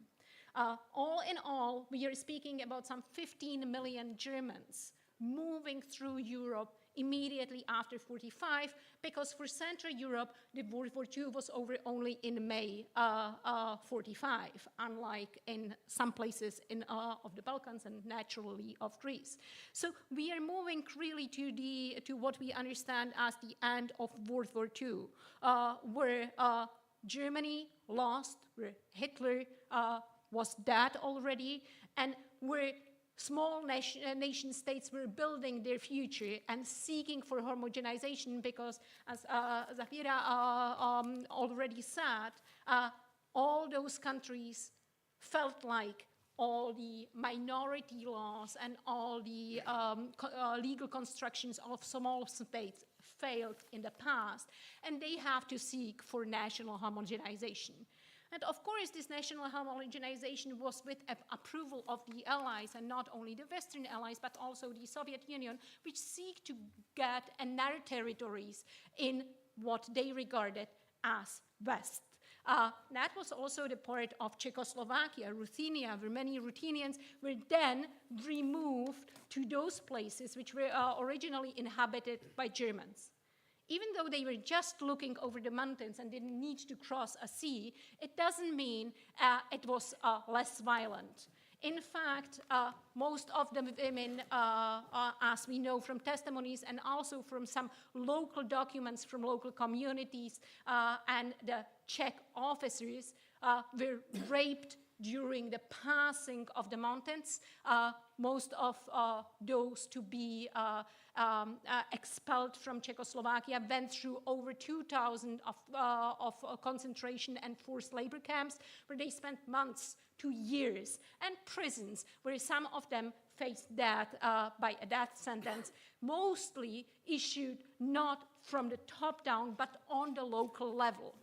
all of that went very quickly, and the allies and the powers couldn't really arrange and manage any humanitarian aid to what was happening and assist the refugees. But all of that was legalized in the summer '45, where already over 1 million of Germans of Czechoslovakia crossed the borders or was living in terrible circumstances on the borders. So how did it happen? The Czechoslovakia, or the Bohemian lands, the Czech lands, were able to get rid in such a violent way over their neighbors. What was it all about? And how it is being remembered in the Czech ethno-national narrative. The competition between the Germans and the Czechs is a century-old story, and we will come back to that. But the major trauma for the Czechs at that very moment was the World War II. And most illustratively, what happened after the assassination of Reinhard Heydrich in Prague. And that was the massacres on civil populations in several villages in Bohemian lands, most infamously in Lidice in summer 1942, where after, even at the Nuremberg trials, the judges were speaking of thousands of Lidice, including Distamo or Kalavrita, at the court, for which Germans have to be punished. That was also an apology of how to get rid of all those Nazi Germans. Of course, we can only speculate how many of them were really members of the party and how many just try to make their way through the World War II. And it's much more easier to adapt the memory of victimhood than to put in the school books and in the public discourse the perpetrator's history, which is in fact what also the Czechs became after World War II, still with the apology of not being able to live with the Nazi perpetrators, as they labeled, and you see it in the photographs, their German neighbors. For all of that, more than 2.5 million of Germans, the second strongest by number group of population of Czechoslovakia, right after the Czechs, was expulsed of the country, and a country was created which somehow embraced the Czechoslovak nation, also artificially created for political purposes.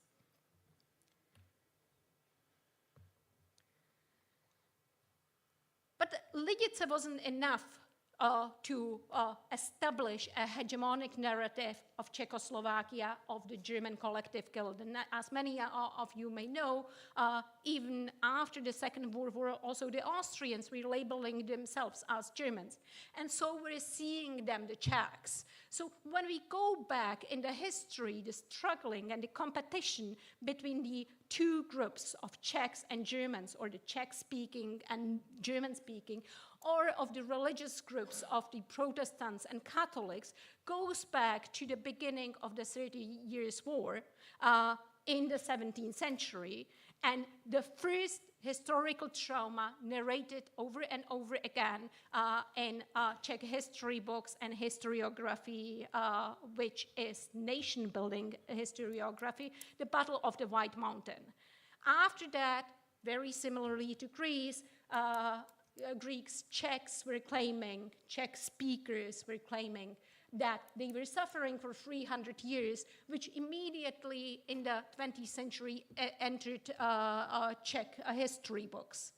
To get rid of the Germans, to establish an independent nation-state Czechoslovakia in 1918 was also connected to erasing the symbols of what was lived before, and of the Catholic religion, as you may see with the Marian column on the Old Town Square in Prague.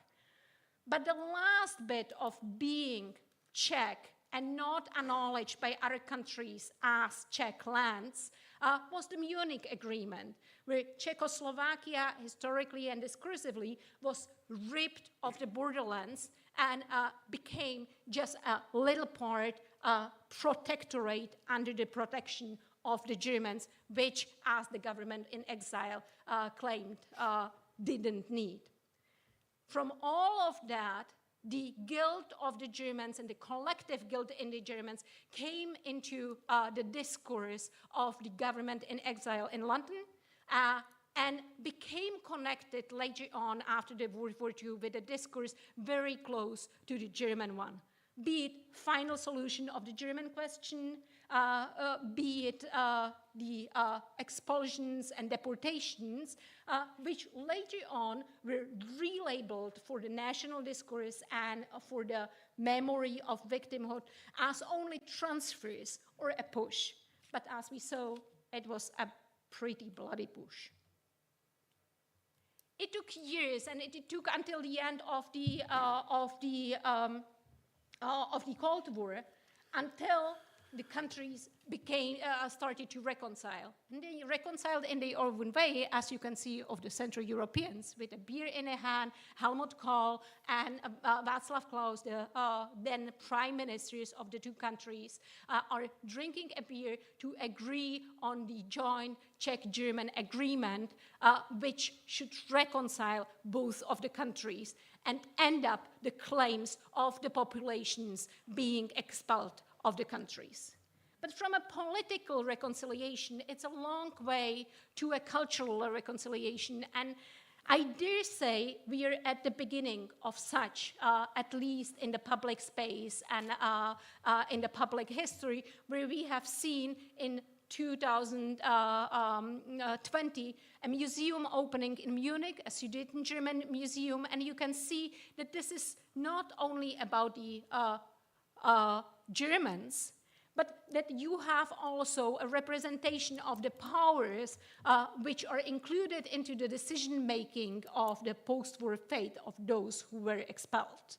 And you see a parallel to that, which opened only a year ago in the Czech borderlands, not in the capital, and I think it's a very important message to have a museum localized. In Ústí nad Labem, that's the place where more than 1,000 Germans were killed by pushing them into river and shooting at them, which again tries to show the cohabitation of the two populations.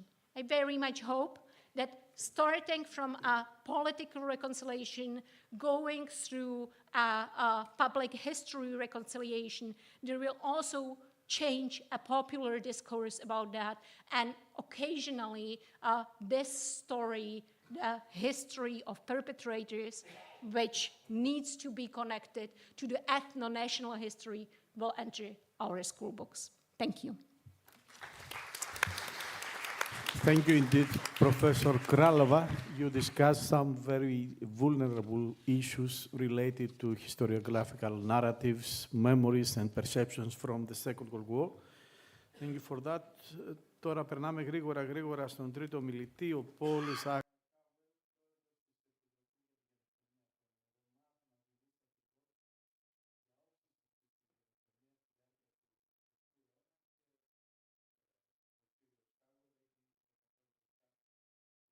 Minutes to make his presentation, and I'm sure that he will not exceed his time.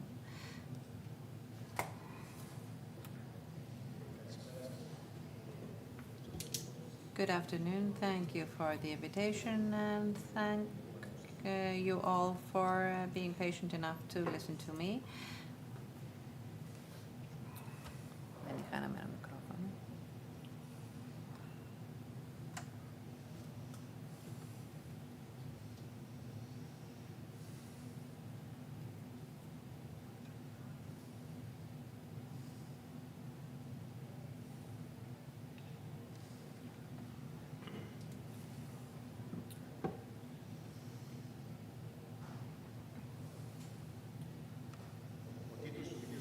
So the title of my presentation today is Roma, a nation without a national state, deportation and genocide, Romania 1941-1944, compulsory migration, Kosovo 1998-2000, basic reasons.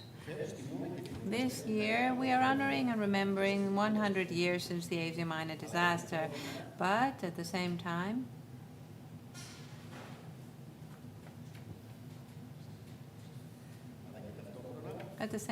we also remember the new beginning, the day after.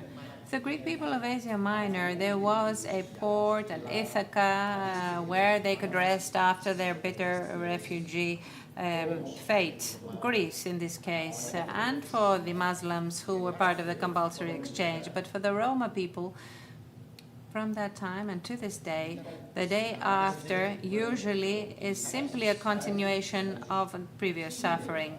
There are very few Ithacas for people. Who are the Roma? Roma originate from the Indian Peninsula, and through the Greek geographic area, they migrated to the whole of Europe. We find them everywhere in Europe in the mid-16th century, when they were described as Tsingani, from the Greek word Athinganos, or Gypsies, from the Egyptian word, because people thought that that's where they came from. Very different language, customs, way of life, and in many cases, their dark skin differentiated the Roma people from existing ethnic groups in Europe. The invention of race, from the Italian word razza, came about in the Middle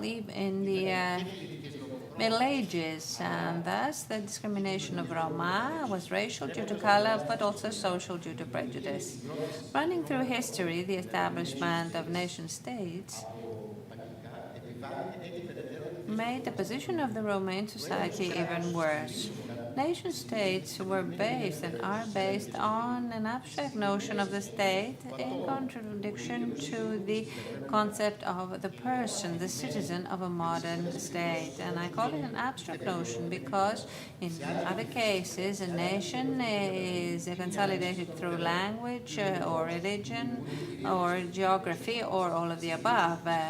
Often we have dominant population groups, usually majorities, that therefore also create minorities.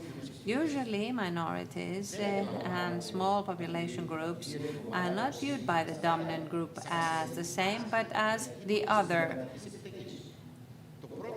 The first nation-state was Greece in 1821 and officially in 1830 with the Treaties of London. Others followed.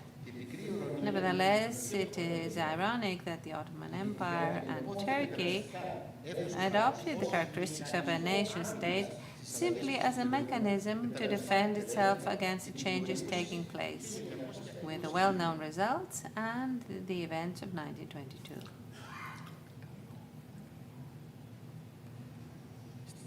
In Europe, the Roma constituted an ethnic minority in the various nation-states without having a correspondent nation-state of their own. A Roma nation-state is in any way a utopia.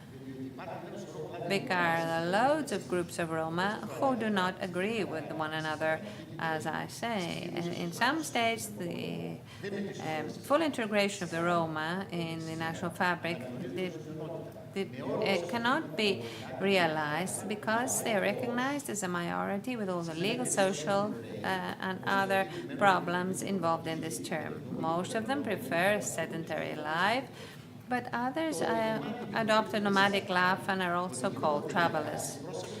The fact that Roma are treated as others leads to stereotypes to prejudice to discrimination, and unjustified racial hatred against them. All these terms create so-called anti-Egyptianism, which makes the daily life of the Roma difficult. In such cases, voluntary migration to other lands seems an attractive solution by necessity. Anti-Gypsyism sometimes leads to violent manifestations of racist attacks and persecution, and in extreme cases, Roma are forced into migration and expulsion and deportation in some cases are another possibility. The combination of the violent manifestations of the above events with anti-Gypsyism as a catalyst was the Roma genocide during World War II. Nevertheless, anti-Gypsyism still exists today. All of the above are related to some extent to the two examples I've chosen to present. The first is the displacement of nearly 25,000 Roma in Transnistria, the area between Dniester River and South Bug, in 1942. The second was a voluntary and mainly forced migration of the Roma from Kosovo of more than 90,000 Roma and others offensively described as gypsies in 1999. I note that the Committee on the Genocide of Roma of the International Holocaust Remembrance Alliance, IRA, has as its purpose and mission to investigate, educate, commemorate the genocide and fight against anti-Gypsyism. Let us start with Romania. Romania had an authoritarian military government in the period from September 1940 to August 1944. Its prime minister was Field Marshal Ion Antonescu.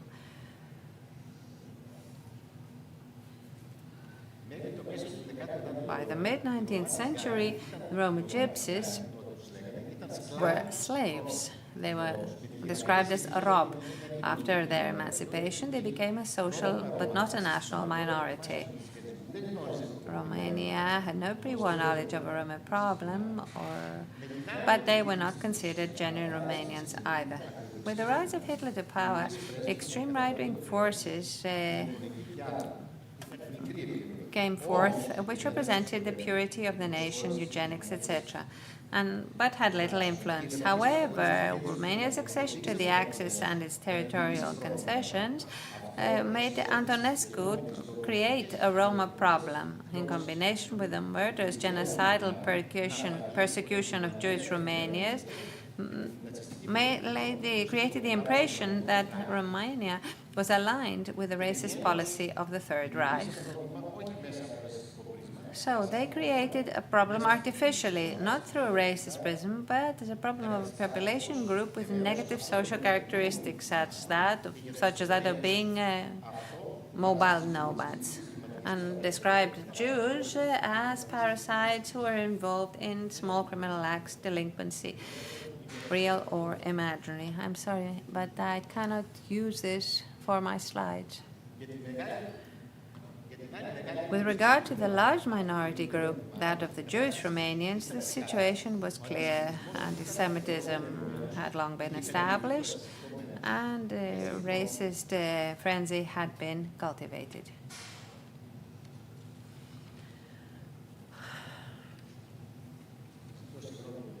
I apologize. Just a moment, please. Thus, in the context of the national purity of the state, various decisions were made with regard to the various population minorities. First, the exchange of population groups, such as the one implemented after the Treaty of Lausanne. Second, the expulsion of the minority group to their nation state. And third, a unilateral forced expulsion, deportation of the Jewish Romanians, with the ultimate goal, their physical extermination. Also, for selected groups of nomads and settled Roma Romanians, they decided their relocation with the aim supposedly to lead them to socially acceptable employment. Jews and Roma were groups with no nation states, no matter how we perceive it.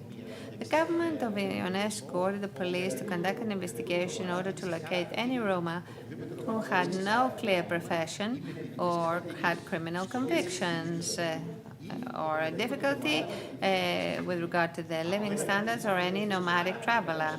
Out of a population of more than 200,000 Roma, the list included 40,909 people, 9,500 nomads, and 31,000 Jews.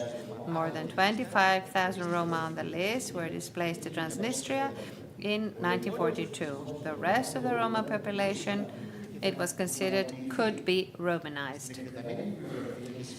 In the extensive bibliography and testimonies, there is a description of their suffering, lack of employment, accommodation, food, healthcare, Combined with epidemics such as typhoid, it created a gloomy environment in which they had to survive.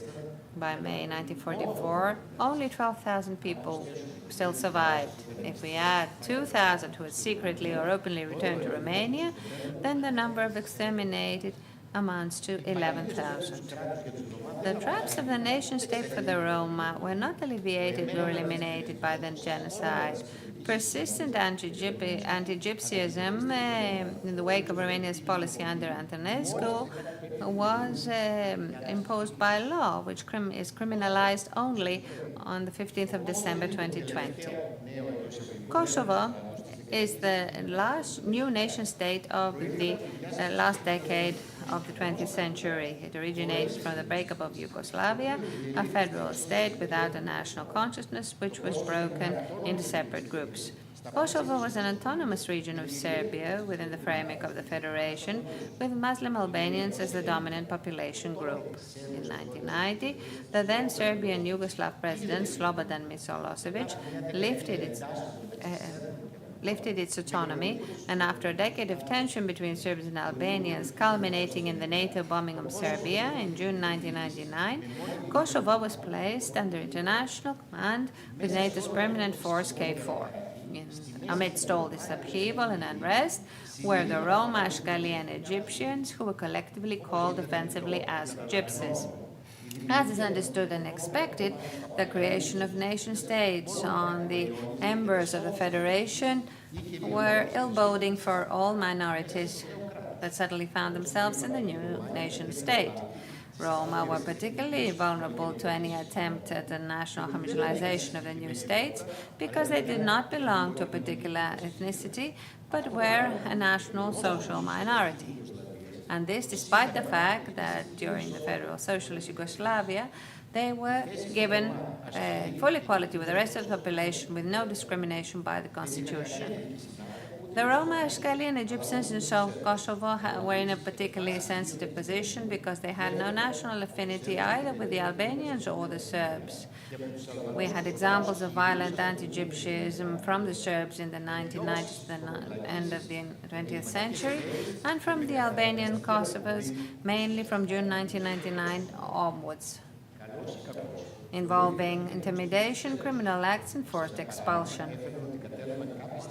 They were rightly or wrongly considered to have supported the Serbs, and they were said to have taken up some of the public positions that many Albanian Kosovars had left behind as refugees. What was certain was that the full urbanization of Kosovo imposed the marginalization, or rather the expulsion, of the other.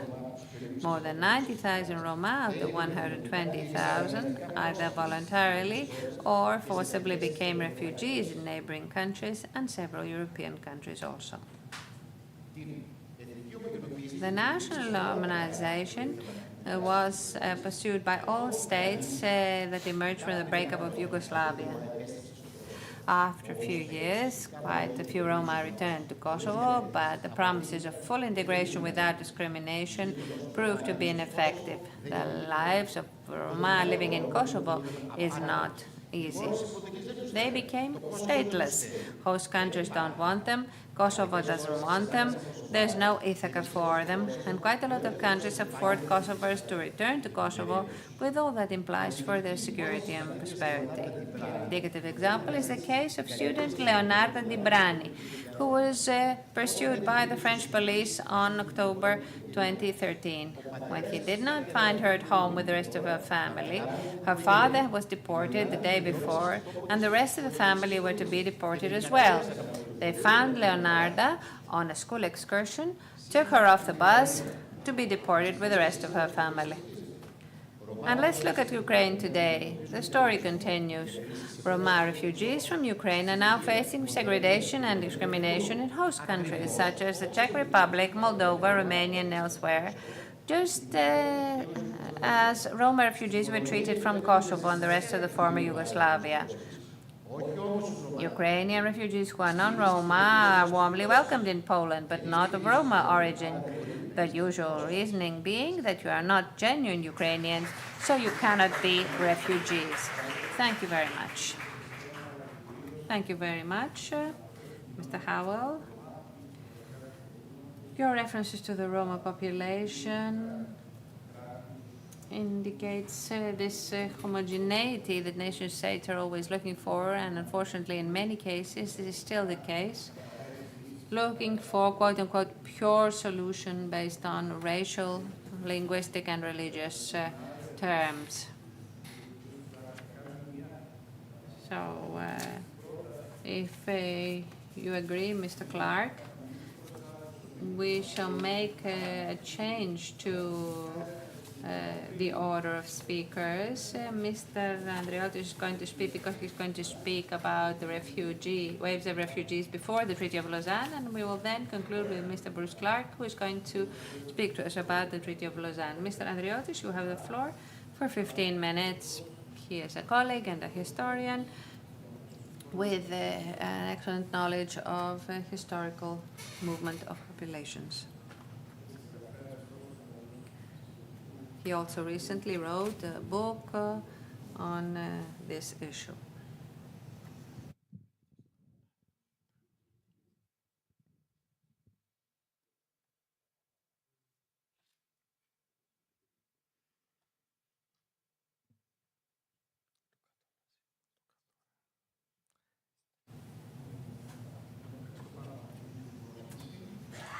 Thank you very much for your invitation. As we have already said, it is not only Greece that experienced such issues of population movements. Of course, such things had already happened in the summer of 1821 when people from Ivali and Smyrna moved to mainland Greece. That had already been liberated from the Ottoman rule, and other events that happened, other populations that moved from Chios, Psara and Crete just after that. And then in the years that followed, very few refugees arrived, with the exception of refugees from Crete in 1868, 1869, with around 50,000 people moving. Now let's see what happened in the 20th century. This is the these are the first refugees arriving from East Roumelia, when around 33,000 refugees came from East Roumelia, or Northern Macedonia as we call it today.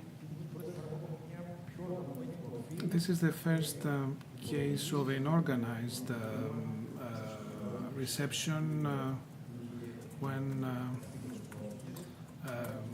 on this photograph you see what kind of assistance was initially provided to such people.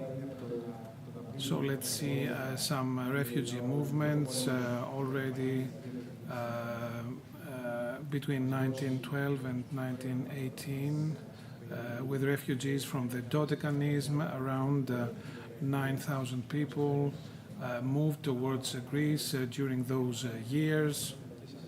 The Dodecanesne was occupied by the Italians, of course, and then 1913 with people arriving from places like Monastir, which belonged to Serbia or Bulgaria in the past, and then 1914 when North Epirus became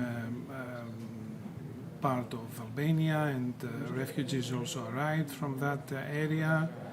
1914 is the year when massive expulsions, persecutions started in the area of Thrace. Around 100,000 arrived in the summer of 1914, mainly on the islands of Lesbos, Chios and Samos, doubling the local population there. However, the first case when the Greek state tries to disperse refugees across the whole Greek territory happened in 1915 when the Ottoman Empire had already entered the war, and Greece was considered an enemy of the Ottoman Empire. Therefore, persecutions continued. Then in 1916, when East Macedonia was occupied by the Bulgarians with around 15,000 refugees arriving in Greece, and then in 1919, due to the events in Russia and the Ukraine, around 9,000 refugees arrived, while in 1920, 1921, there was the first organized effort by the Greek state using ships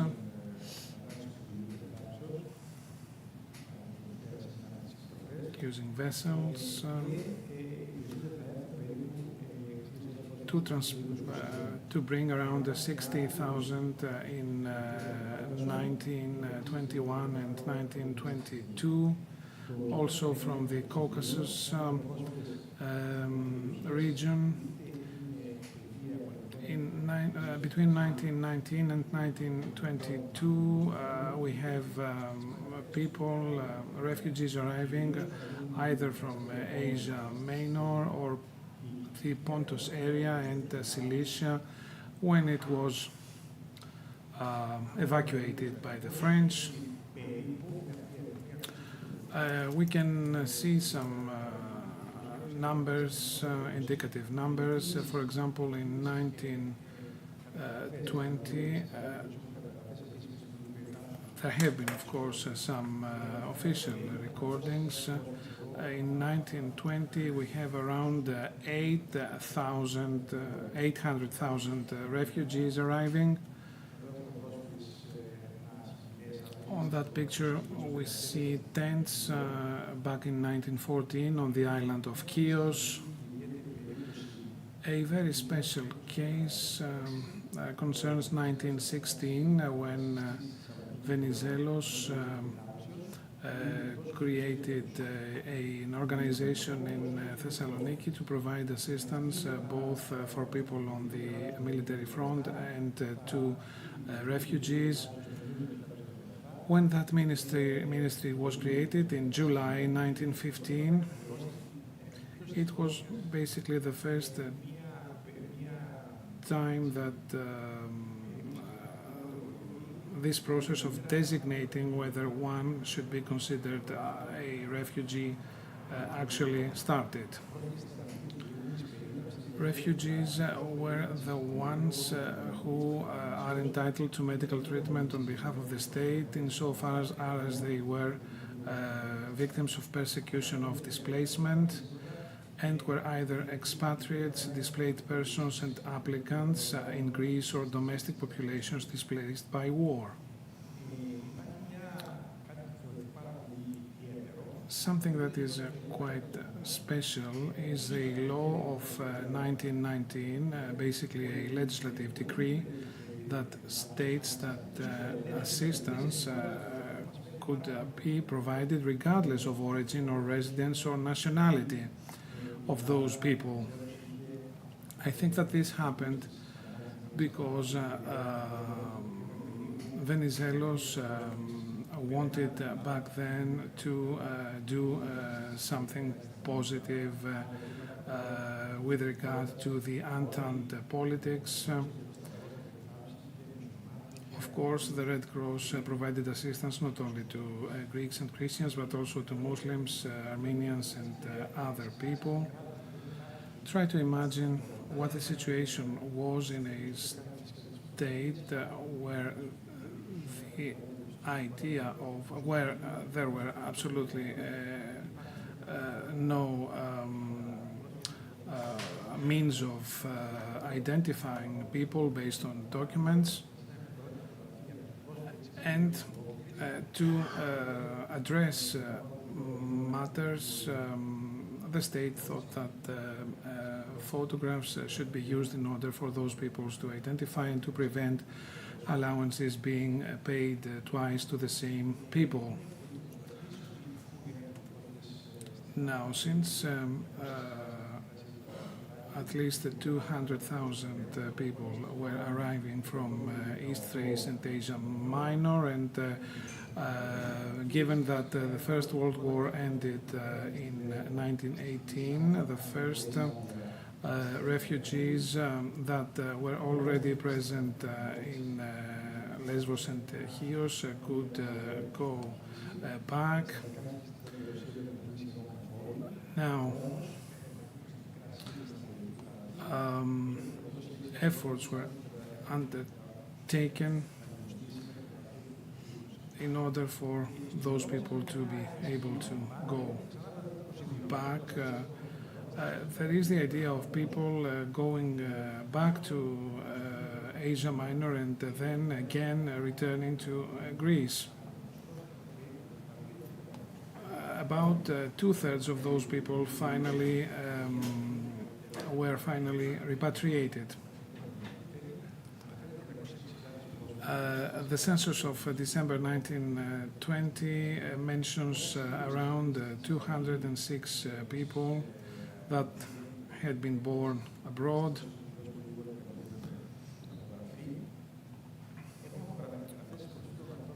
We have records of refugees being registered in schools, refugee children, for the period 1920 to 1922, and the relevant ministry in the spring of 1920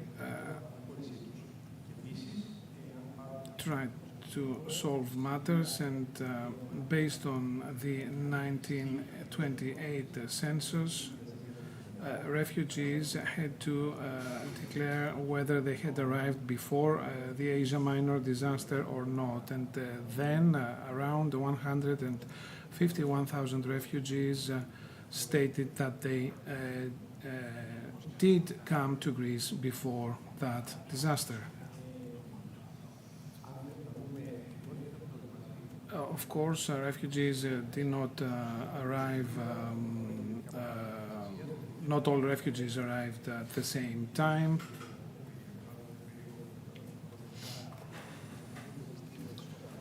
For example, in the case of Constantinople and Redestos had around 15,000 refugees who had already arrived there from Bithynia. Ships are arriving to Piraeus. In October 1922, it was the turn of Eastern Thrace, following the Moudros armistice, the Moudros agreement, with the people arriving from the area of Gallipoli, etc. In October 1923, and Mr. Clark will tell us about this exchange treaty. However, we should not forget the fact that while the exchange treaty provides an exception for Christians living in Constantinople, many of them left Constantinople earlier, and finally it was quite difficult for those people to become registered as Greek nationals.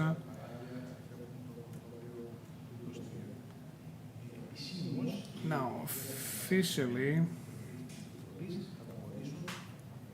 there were around 200,000 people who left the area of Pontus and Eastern Asia Minor, while during the 1920s military people continued returning to Greece, while civilians came later or did not come at all eventually. Here you see refugees from Redestos in in the Hieropolytos Church of Thessaloniki.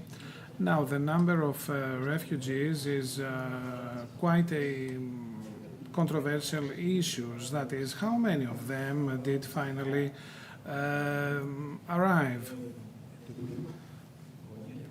The ministry of the time tried to record those numbers.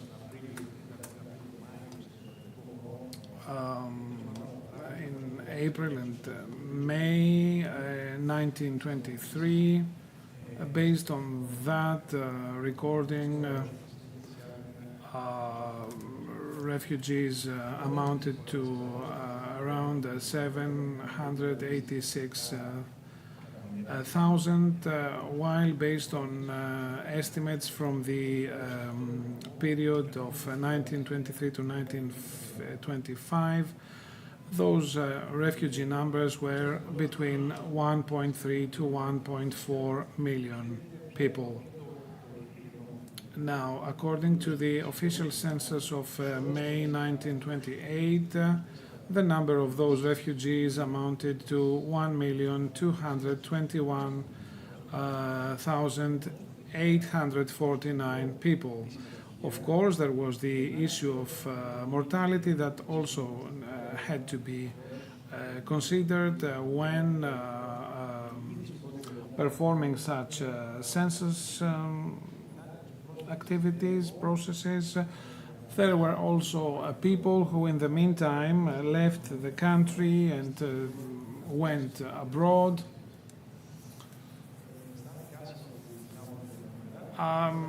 It's basically, I feel rather uncomfortable using so many figures and numbers.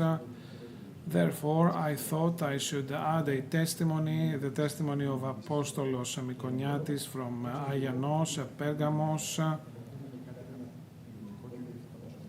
That is not only numerical data. This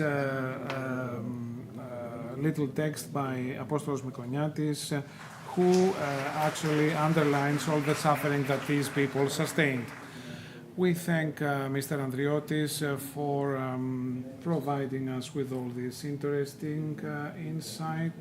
This reminds me of what another professor told, describing this situation as a Auschwitz in flow.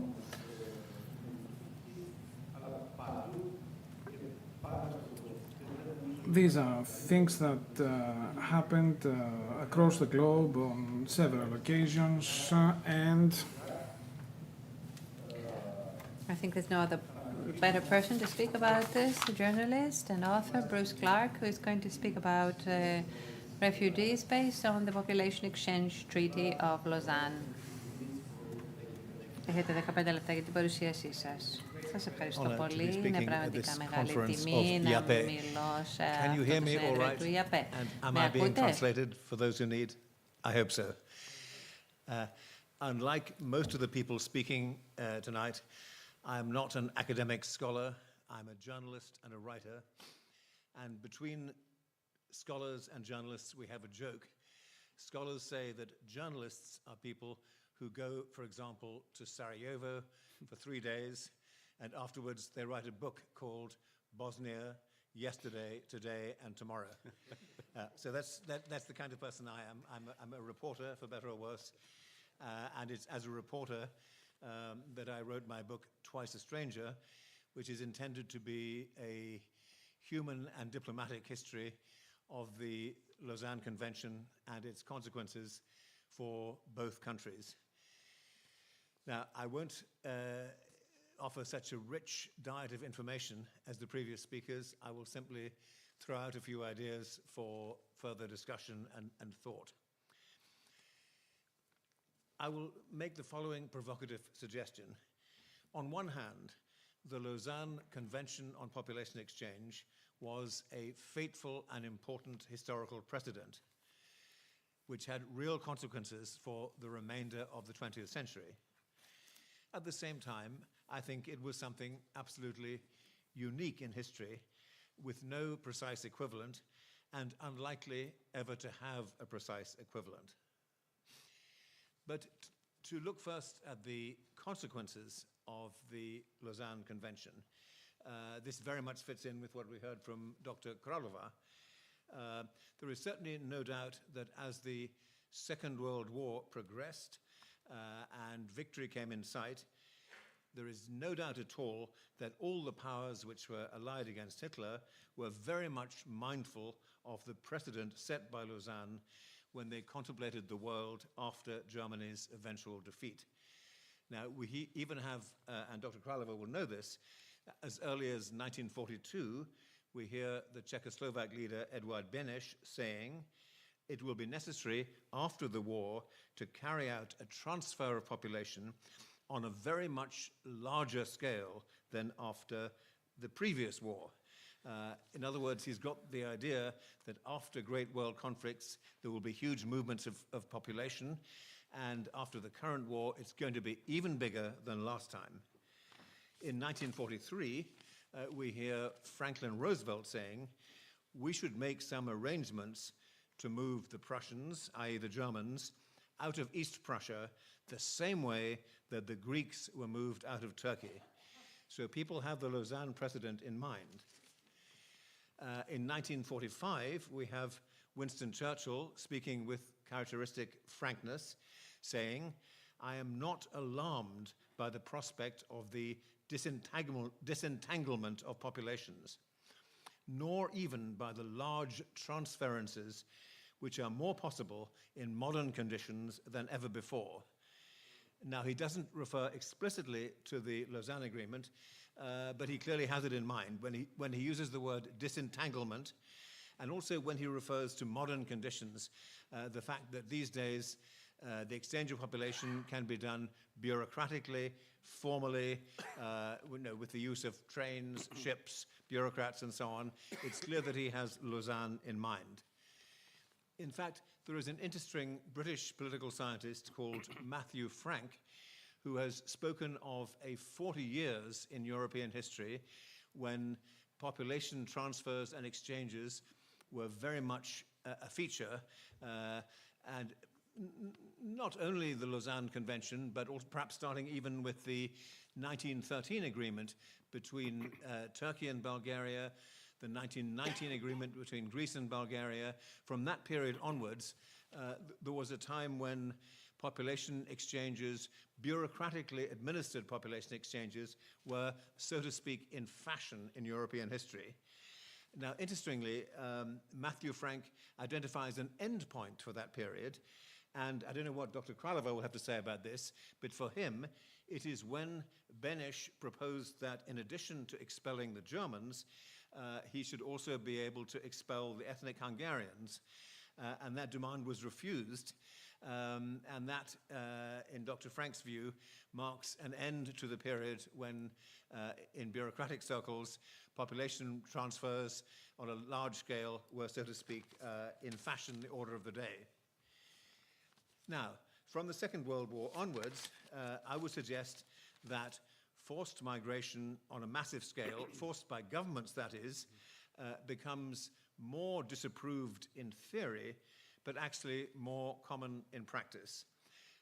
With the adoption of international instruments like, well, first of all, the UN Charter, the UN Convention on Human Rights, the European Convention on Human Rights, the Helsinki Final Act, a couple of decades later, with all these international instruments, it becomes impossible legally, bureaucratically, philosophically, for governments simply to say to people living on their own territory, you have to leave now because you are the wrong race or the wrong religion. That becomes bureaucratically, philosophically impossible, but certainly not in practice impossible. In reality, population flight and expulsion, either in one direction or many, has occurred in many situations where new borders were drawn within territories that were previously united under a single master, whether that master was an imperial power, an international mandate, or indeed a communist federation. I'm thinking, of course, of the situation of India and Pakistan, explained in with brilliance by Dr. Zamindar and telling me a lot of things I didn't know before. I'm thinking of the war which followed the establishment of the State of Israel, but I'm also thinking in a rather personal way, because I lived through these conflicts, of the so-called post-communist wars which erupted in the Caucasus and in the former Yugoslavia. To anyone who comes from Northern Ireland, as I do, or to anyone who tried to follow the various conflicts in former Yugoslavia, as I did, there is something very familiar about the personal testimonies of people affected by the Greek-Turkish population exchange of 1923. These testimonies often include memories of life in a multi-ethnic, although highly segmented society. Memories of warm, but also carefully calibrated, carefully organized relationships with neighbors of a different ethnic or religious identity. And then the sudden advent of chaos in the wider world, which puts those individual relationships under unbearable strain. In these testimonies, whether from Northern Ireland or from Bosnia or the Caucasus, there are often stories of a neighbor whom they once trusted suddenly turning into an enemy.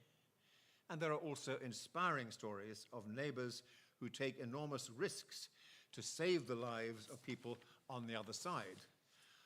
Often that involves helping the person on the other side to make a safe escape, now that coexistence is no longer possible. Let me mention another phenomenon of wars in the late 20th century, perhaps the early 21st century, which at least dimly recalls the 1923 population exchange.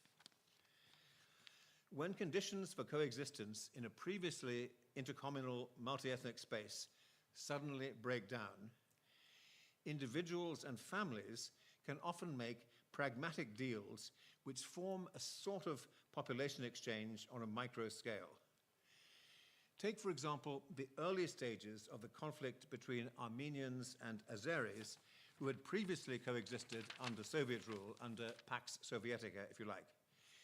Sometime in the late 1980s, an entire village of ethnic Armenians living in Azerbaijan and an entire village of Azeris living in Armenia carefully negotiated a swap of their respective settlements and of all the property those settlements contained. It wasn't particularly encouraged by the Soviet republics involved, but it wasn't opposed either. And this development was considered so interesting by a German think tank, the Heinrich Böll Foundation, that they devoted a 200-page report to analyzing this voluntary micro-level population exchange between two villages in the Caucasus. At the height of the Bosnian War, there were many examples of pragmatic property exchanges between, for example, Serbs and Muslims. In one case, known to a friend of mine, a Serb transferred his apartment in Bosniak-controlled Sarajevo to a Muslim in return for a smaller apartment in the town of Zvornik. Now, that particular story didn't end well because the Serb demanded compensation on the ground that his new flat was much smaller. But in general, there's no reason to doubt that plenty of private and pragmatic property exchanges do work.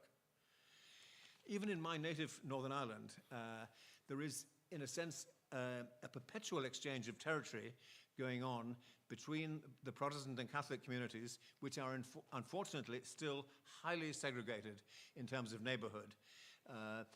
It's been estimated that 90% of the public housing in Northern Ireland is inhabited either overwhelmingly by Protestants or overwhelmingly by Catholics.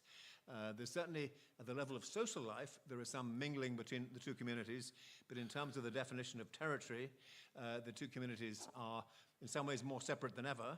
But the demarcation changes. So situations could arise where one community becomes dominant in a new piece of urban space and then withdraws from another. So you get a de facto population exchange, not mandated by any government, but just mandated by realities on the ground. What is unique then about the Lausanne Agreement of January 1923, which promised people homes and livelihood in a new country after and only after they had abandoned everything they possessed in their old country. Perhaps the really distinctive feature is that it was actively supported, actively desired by all the governments and the international organizations involved. In a sense, the entire world sent a message to the remaining religious minorities in Greece and Turkey. You must leave your homeland. You must forfeit the citizenship that you now hold and give up your property in anticipation of a compulsory move to another country. As we read the minutes of the Lausanne Conference, it's evident that all parties favored a near-total compulsory exchange. The Greeks, the Turks, the British chairman, Lord Curzon, Fridtjof Nansen, the international envoy. They were all a bit embarrassed about this. In fact, there were comical scenes in Lausanne in which each participant tried to deny being the first person to introduce the principle of compulsion. They all agreed that compulsion had harsh humanitarian consequences, but they all secretly wanted it, secretly or not so secretly. Venizelos blamed the Turks for introducing the principle of compulsion. The Turks said, no, Venizelos, it was you who introduced it. At which point Venizelos said, no, actually it was Nansen who had the idea, Fridtjof Nansen, the Norwegian international troubleshooter. He had the idea of compulsion. At which point Nansen said, no, I was merely carrying out a mandate on behalf of the Allied powers. So it wasn't my idea. Admittedly, it was a mandate that Nansen accepted very willingly, and certainly didn't have any objection himself to the idea of a compulsory exchange. On the contrary, he was very excited by what he described as the unmixing of the peoples of the Middle East and the prospects for a lasting peace on that basis. We can only speculate in a way as to what the precise motives were for each party in Lausanne. Now, from the point of view of the new Turkish government of Kemal, I mean, it was already a settled matter from their point of view that the Christian minorities had betrayed the new republic by aiding and abetting an invasion, and they had no place in the new Turkish republic. So the question was, in a sense, would they get out alive, and would they get out through some orderly bureaucratic procedure which had some kind of international legitimacy? Certainly, there was an interest on the Turkish side in giving some legitimacy to the procedure. From the Greek point of view, the Greek government was really desperate to get the incoming refugees settled on fertile land as soon as possible. Every winter that went by meant possibly more people starving, so it was a matter of real urgency to start the process of agricultural settlement in northern Greece. And that's why Venizelos insisted, in fact, on negotiating the population exchange separately from the broader Lausanne Agreement and pushing it forward as quickly as possible. Now, of course, there were exceptions, carefully negotiated exceptions to the population exchange. From the Greek point of view, the most important exception that they demanded and eventually got, in a manner of speaking, was for the Constantinople Greeks, very narrowly defined. That was partly because if those people had been added to the influx, adding potentially another 200,000 people to the influx into Greece, the Greek state might literally have collapsed. There was, just a matter of the physical possibility of absorbing that population. I don't think that sentimental considerations were particularly important in Venizelos' mind. It was more the practical point that we cannot absorb these people in Greece, and also, in the Greek world, these are some of the most prosperous property owners, and sort of Hellenism will be forfeiting a huge amount of property if we accept the principle of the expulsion of the Constantinople Greeks. So that was a point on which there was hard negotiation in Lausanne, and there's no secret there was a trade-off for the narrowly defined Constantinople Greeks and the Ottoman Muslims of Western Thrace. That was the deal, and that left only the future of the Patriarchate to be negotiated. That was a very delicate point in Lausanne. As of the beginning of January 1923,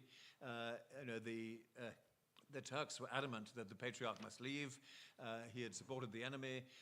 This was a foreign institution. There was no place for this foreign institution in the new Turkish Republic, the secular republic.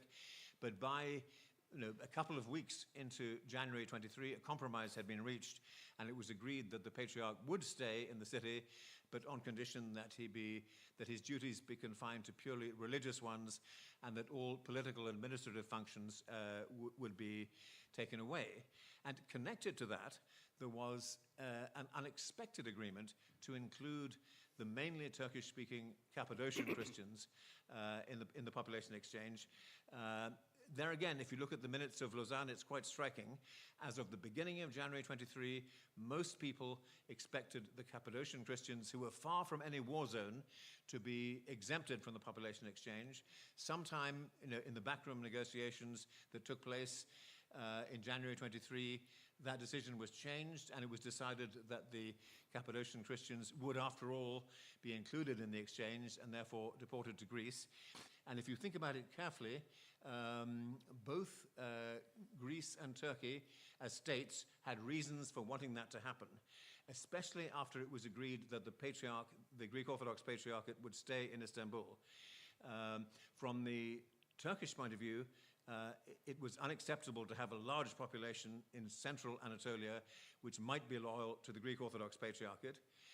From the Greek point of view, having a large population of Orthodox Christians in Anatolia posed a risk that they might instead be loyal to the rival patriarchate, the so-called Turkish patriarchate that Turkey was spasmodically trying to establish. So once the decision was made about the patriarch, then the decision about the transfer of the Cappadocian Christians followed. Those were some of the bare outlines of the Lausanne Agreement, but in a sense the main point is that it was an agreement for the compulsory and near total exchange of populations between the two countries, and as far as we can tell, both Venizelos and his Turkish counterparts saw this as the basis for a lasting peace between the two countries based on agreed borders between two homogenized societies. And in this project, religious minorities were a nuisance, an obstacle, and frankly, they both had an interest in minimizing that problem, minimizing that obstacle. I don't think that situation is ever likely to arise again. To have this cold-blooded thing called an agreed bureaucratic population exchange, you need agreement between all the relevant parties. And it's striking that in other places where the word population exchange is used, it's actually a highly contentious one. For example, in today's Israel, there is talk of a population exchange, but it's highly contentious. On the right wing of the Israeli political spectrum, there is the proposal to transfer both land and population by taking parts of the West Bank, which have Jewish settlements, and annexing them to Israel, and at the same time transferring Arab or Palestinian inhabited parts of Israel to a possible future Palestinian state. That exists as a proposal, but it is considered highly, highly contentious. So the word population exchange is intensely disputed in Israeli political discourse. I mean, in today's Cyprus, property exchange, rather, not population exchange, property exchange is contentious in the sense that the Turkish Cypriot authorities are positively encouraging Greek Cypriots to negotiate arrangements covering properties that they've lost in occupied Cyprus, and the Republic of Cyprus strongly discourages this. In fact, there's only been, as far as I know, one case of an individual Greek Cypriot who has actually arranged a property exchange with a party in the north. And the authorities were very keen to say that we'll approve this once, but it is not a precedent and it will never happen again. So in other situations, the words population exchange, the words property exchange are highly contentious. Whereas in Lausanne, there was an extraordinary uniformity, an extraordinary identity of view between all the parties, the Greeks, the Turks, Lord Curzon, Fridtjof Nansen, the League of Nations, everybody, in fact, except some of the unfortunate people who were directly affected by the exchange. Those are the ideas I wanted to throw out. I hope it's the basis for some good discussion. Thank you. Thank you, Mr. Clark. This is not a compliment, but it's just my impression. Your book is the most comprehensive and fascinating contribution on the Greek-Turkish exchange of population. And when I've read it for the first time, I became jealous. So I think you can keep your identity as a journalist, but you have yet another one. You are a historian in practice in the field. So θα ήθελα πραγματικά να ευχαριστήσω και τους...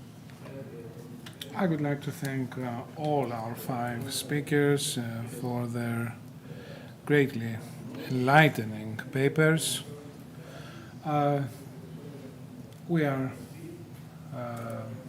It is quite late, I think, for this last session. Possibly, if you have questions, we could take a couple of them.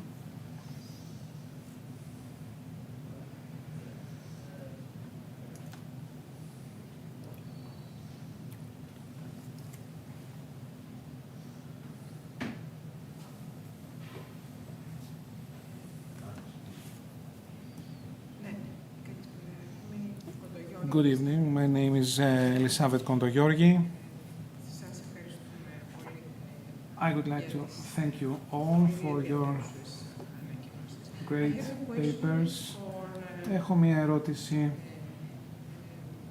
Bruce Clark, I have read your book and your presentation was really illuminating some important aspects. I had always a question in mind, and I would like to know your opinion. If we confine ourselves in the period of the Lausanne Conference and in the context of the Lausanne, we can, of course, draw these conclusions. But I was wondering, if we open if we focus in a bigger period, because what happened at that time in Anatolia and what has Professor Zavira Zakuntari told us about this colonial idea, and if we examine in simple the partition schedules of the great powers involved. And on the other hand, if we see what happened and what was the stance of the Union of Progress, not only of the movement of Kemal after, but towards all the Christian populations of the Ottoman Empire, we might draw different conclusions, because of course Venizelos at that time wanted the exchange and supported the idea, but the Lausanne Treaty, the Lausanne Convention in the beginning, was recognized a fait accompli, because the majority, more than 800,000 according to all the foreign observers, had already arrived in Greece. So there was no other solution. And of course, there were reasons for the homogenization and aims for the homogenization of the new states and Hellenization of Macedonia. But I think that it is a much more complicated issue, and we have to take in mind all these factors. What is your opinion? Well, certainly, yes. Look, it's worth asking, from each party's point of view, what was the alternative. Now, what I didn't say is that, of course, Venizelos had he was under a strong imperative, putting it crudely, to expel the Muslim population in order to free up land for the incoming the Greeks had already arrived, and that was not only a practical impulse, but it was also a financial one, in the sense that the loans which the League of Nations raised to help refugee settlement were in part predicated on guarantees from the land that was vacated by the departing Muslims. So, there was tremendous sort of both domestic and international pressure on Venizelos to free up the land that was then occupied by the Muslim population in northern Greece, especially. But surely part of the broader context, which is not mentioned often enough here, is that as a result of the Balkan Wars, maybe up to 300,000 Muslims had been driven out, by the Serbian and Bulgarian armies, towards Istanbul and towards, so there was an enormous influx of Balkan Muslim refugees, into Istanbul, which was putting pressure on, let's say, intercommunal relations, and of course some of them were being settled, on the west coast of Turkey, and it's exactly there that Greeks started being thrown out in 1914. So there was certainly a broader context in which the compulsory flight of Muslims from the Southern Balkans has to be taken into account as well. One of the ironies is that, after the Balkan Wars, as the Serbian and Bulgarian armies were advancing, they drove the Muslims in their path away and ultimately towards Turkey, whereas the advancing Greek army, broadly speaking, left the Muslim population in place, but until the time of the exchange. But certainly, I would absolutely agree that there is a larger context, and there was a grim imperative on Venizelos to expel the Muslim population and thus free up land for the Greeks who had already entered. But there was still a question about compulsion versus voluntary.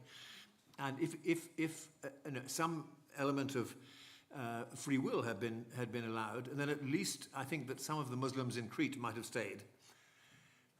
So that's another part of the context. Okay, thank you all. But just keep your seats for a while. I was informed that Mr. Tsirabidis has something for each of you.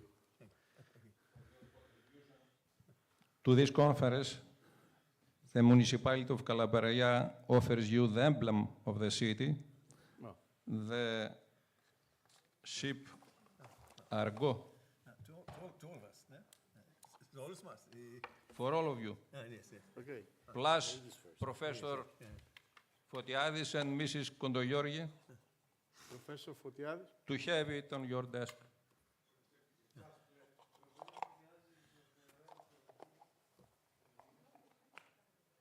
Who is the next? Ποιος είναι ο κύριος?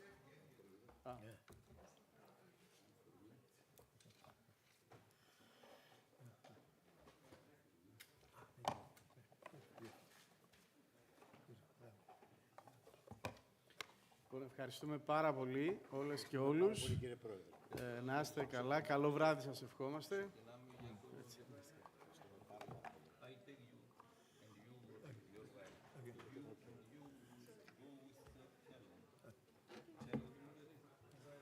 Want to take a picture, all of us? Take a picture, all of us.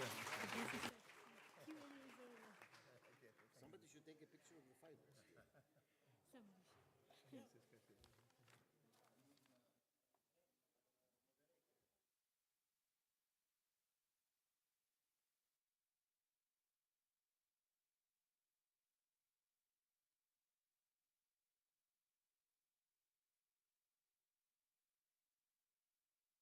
Something extra, the book that it is in the edition office is not ready.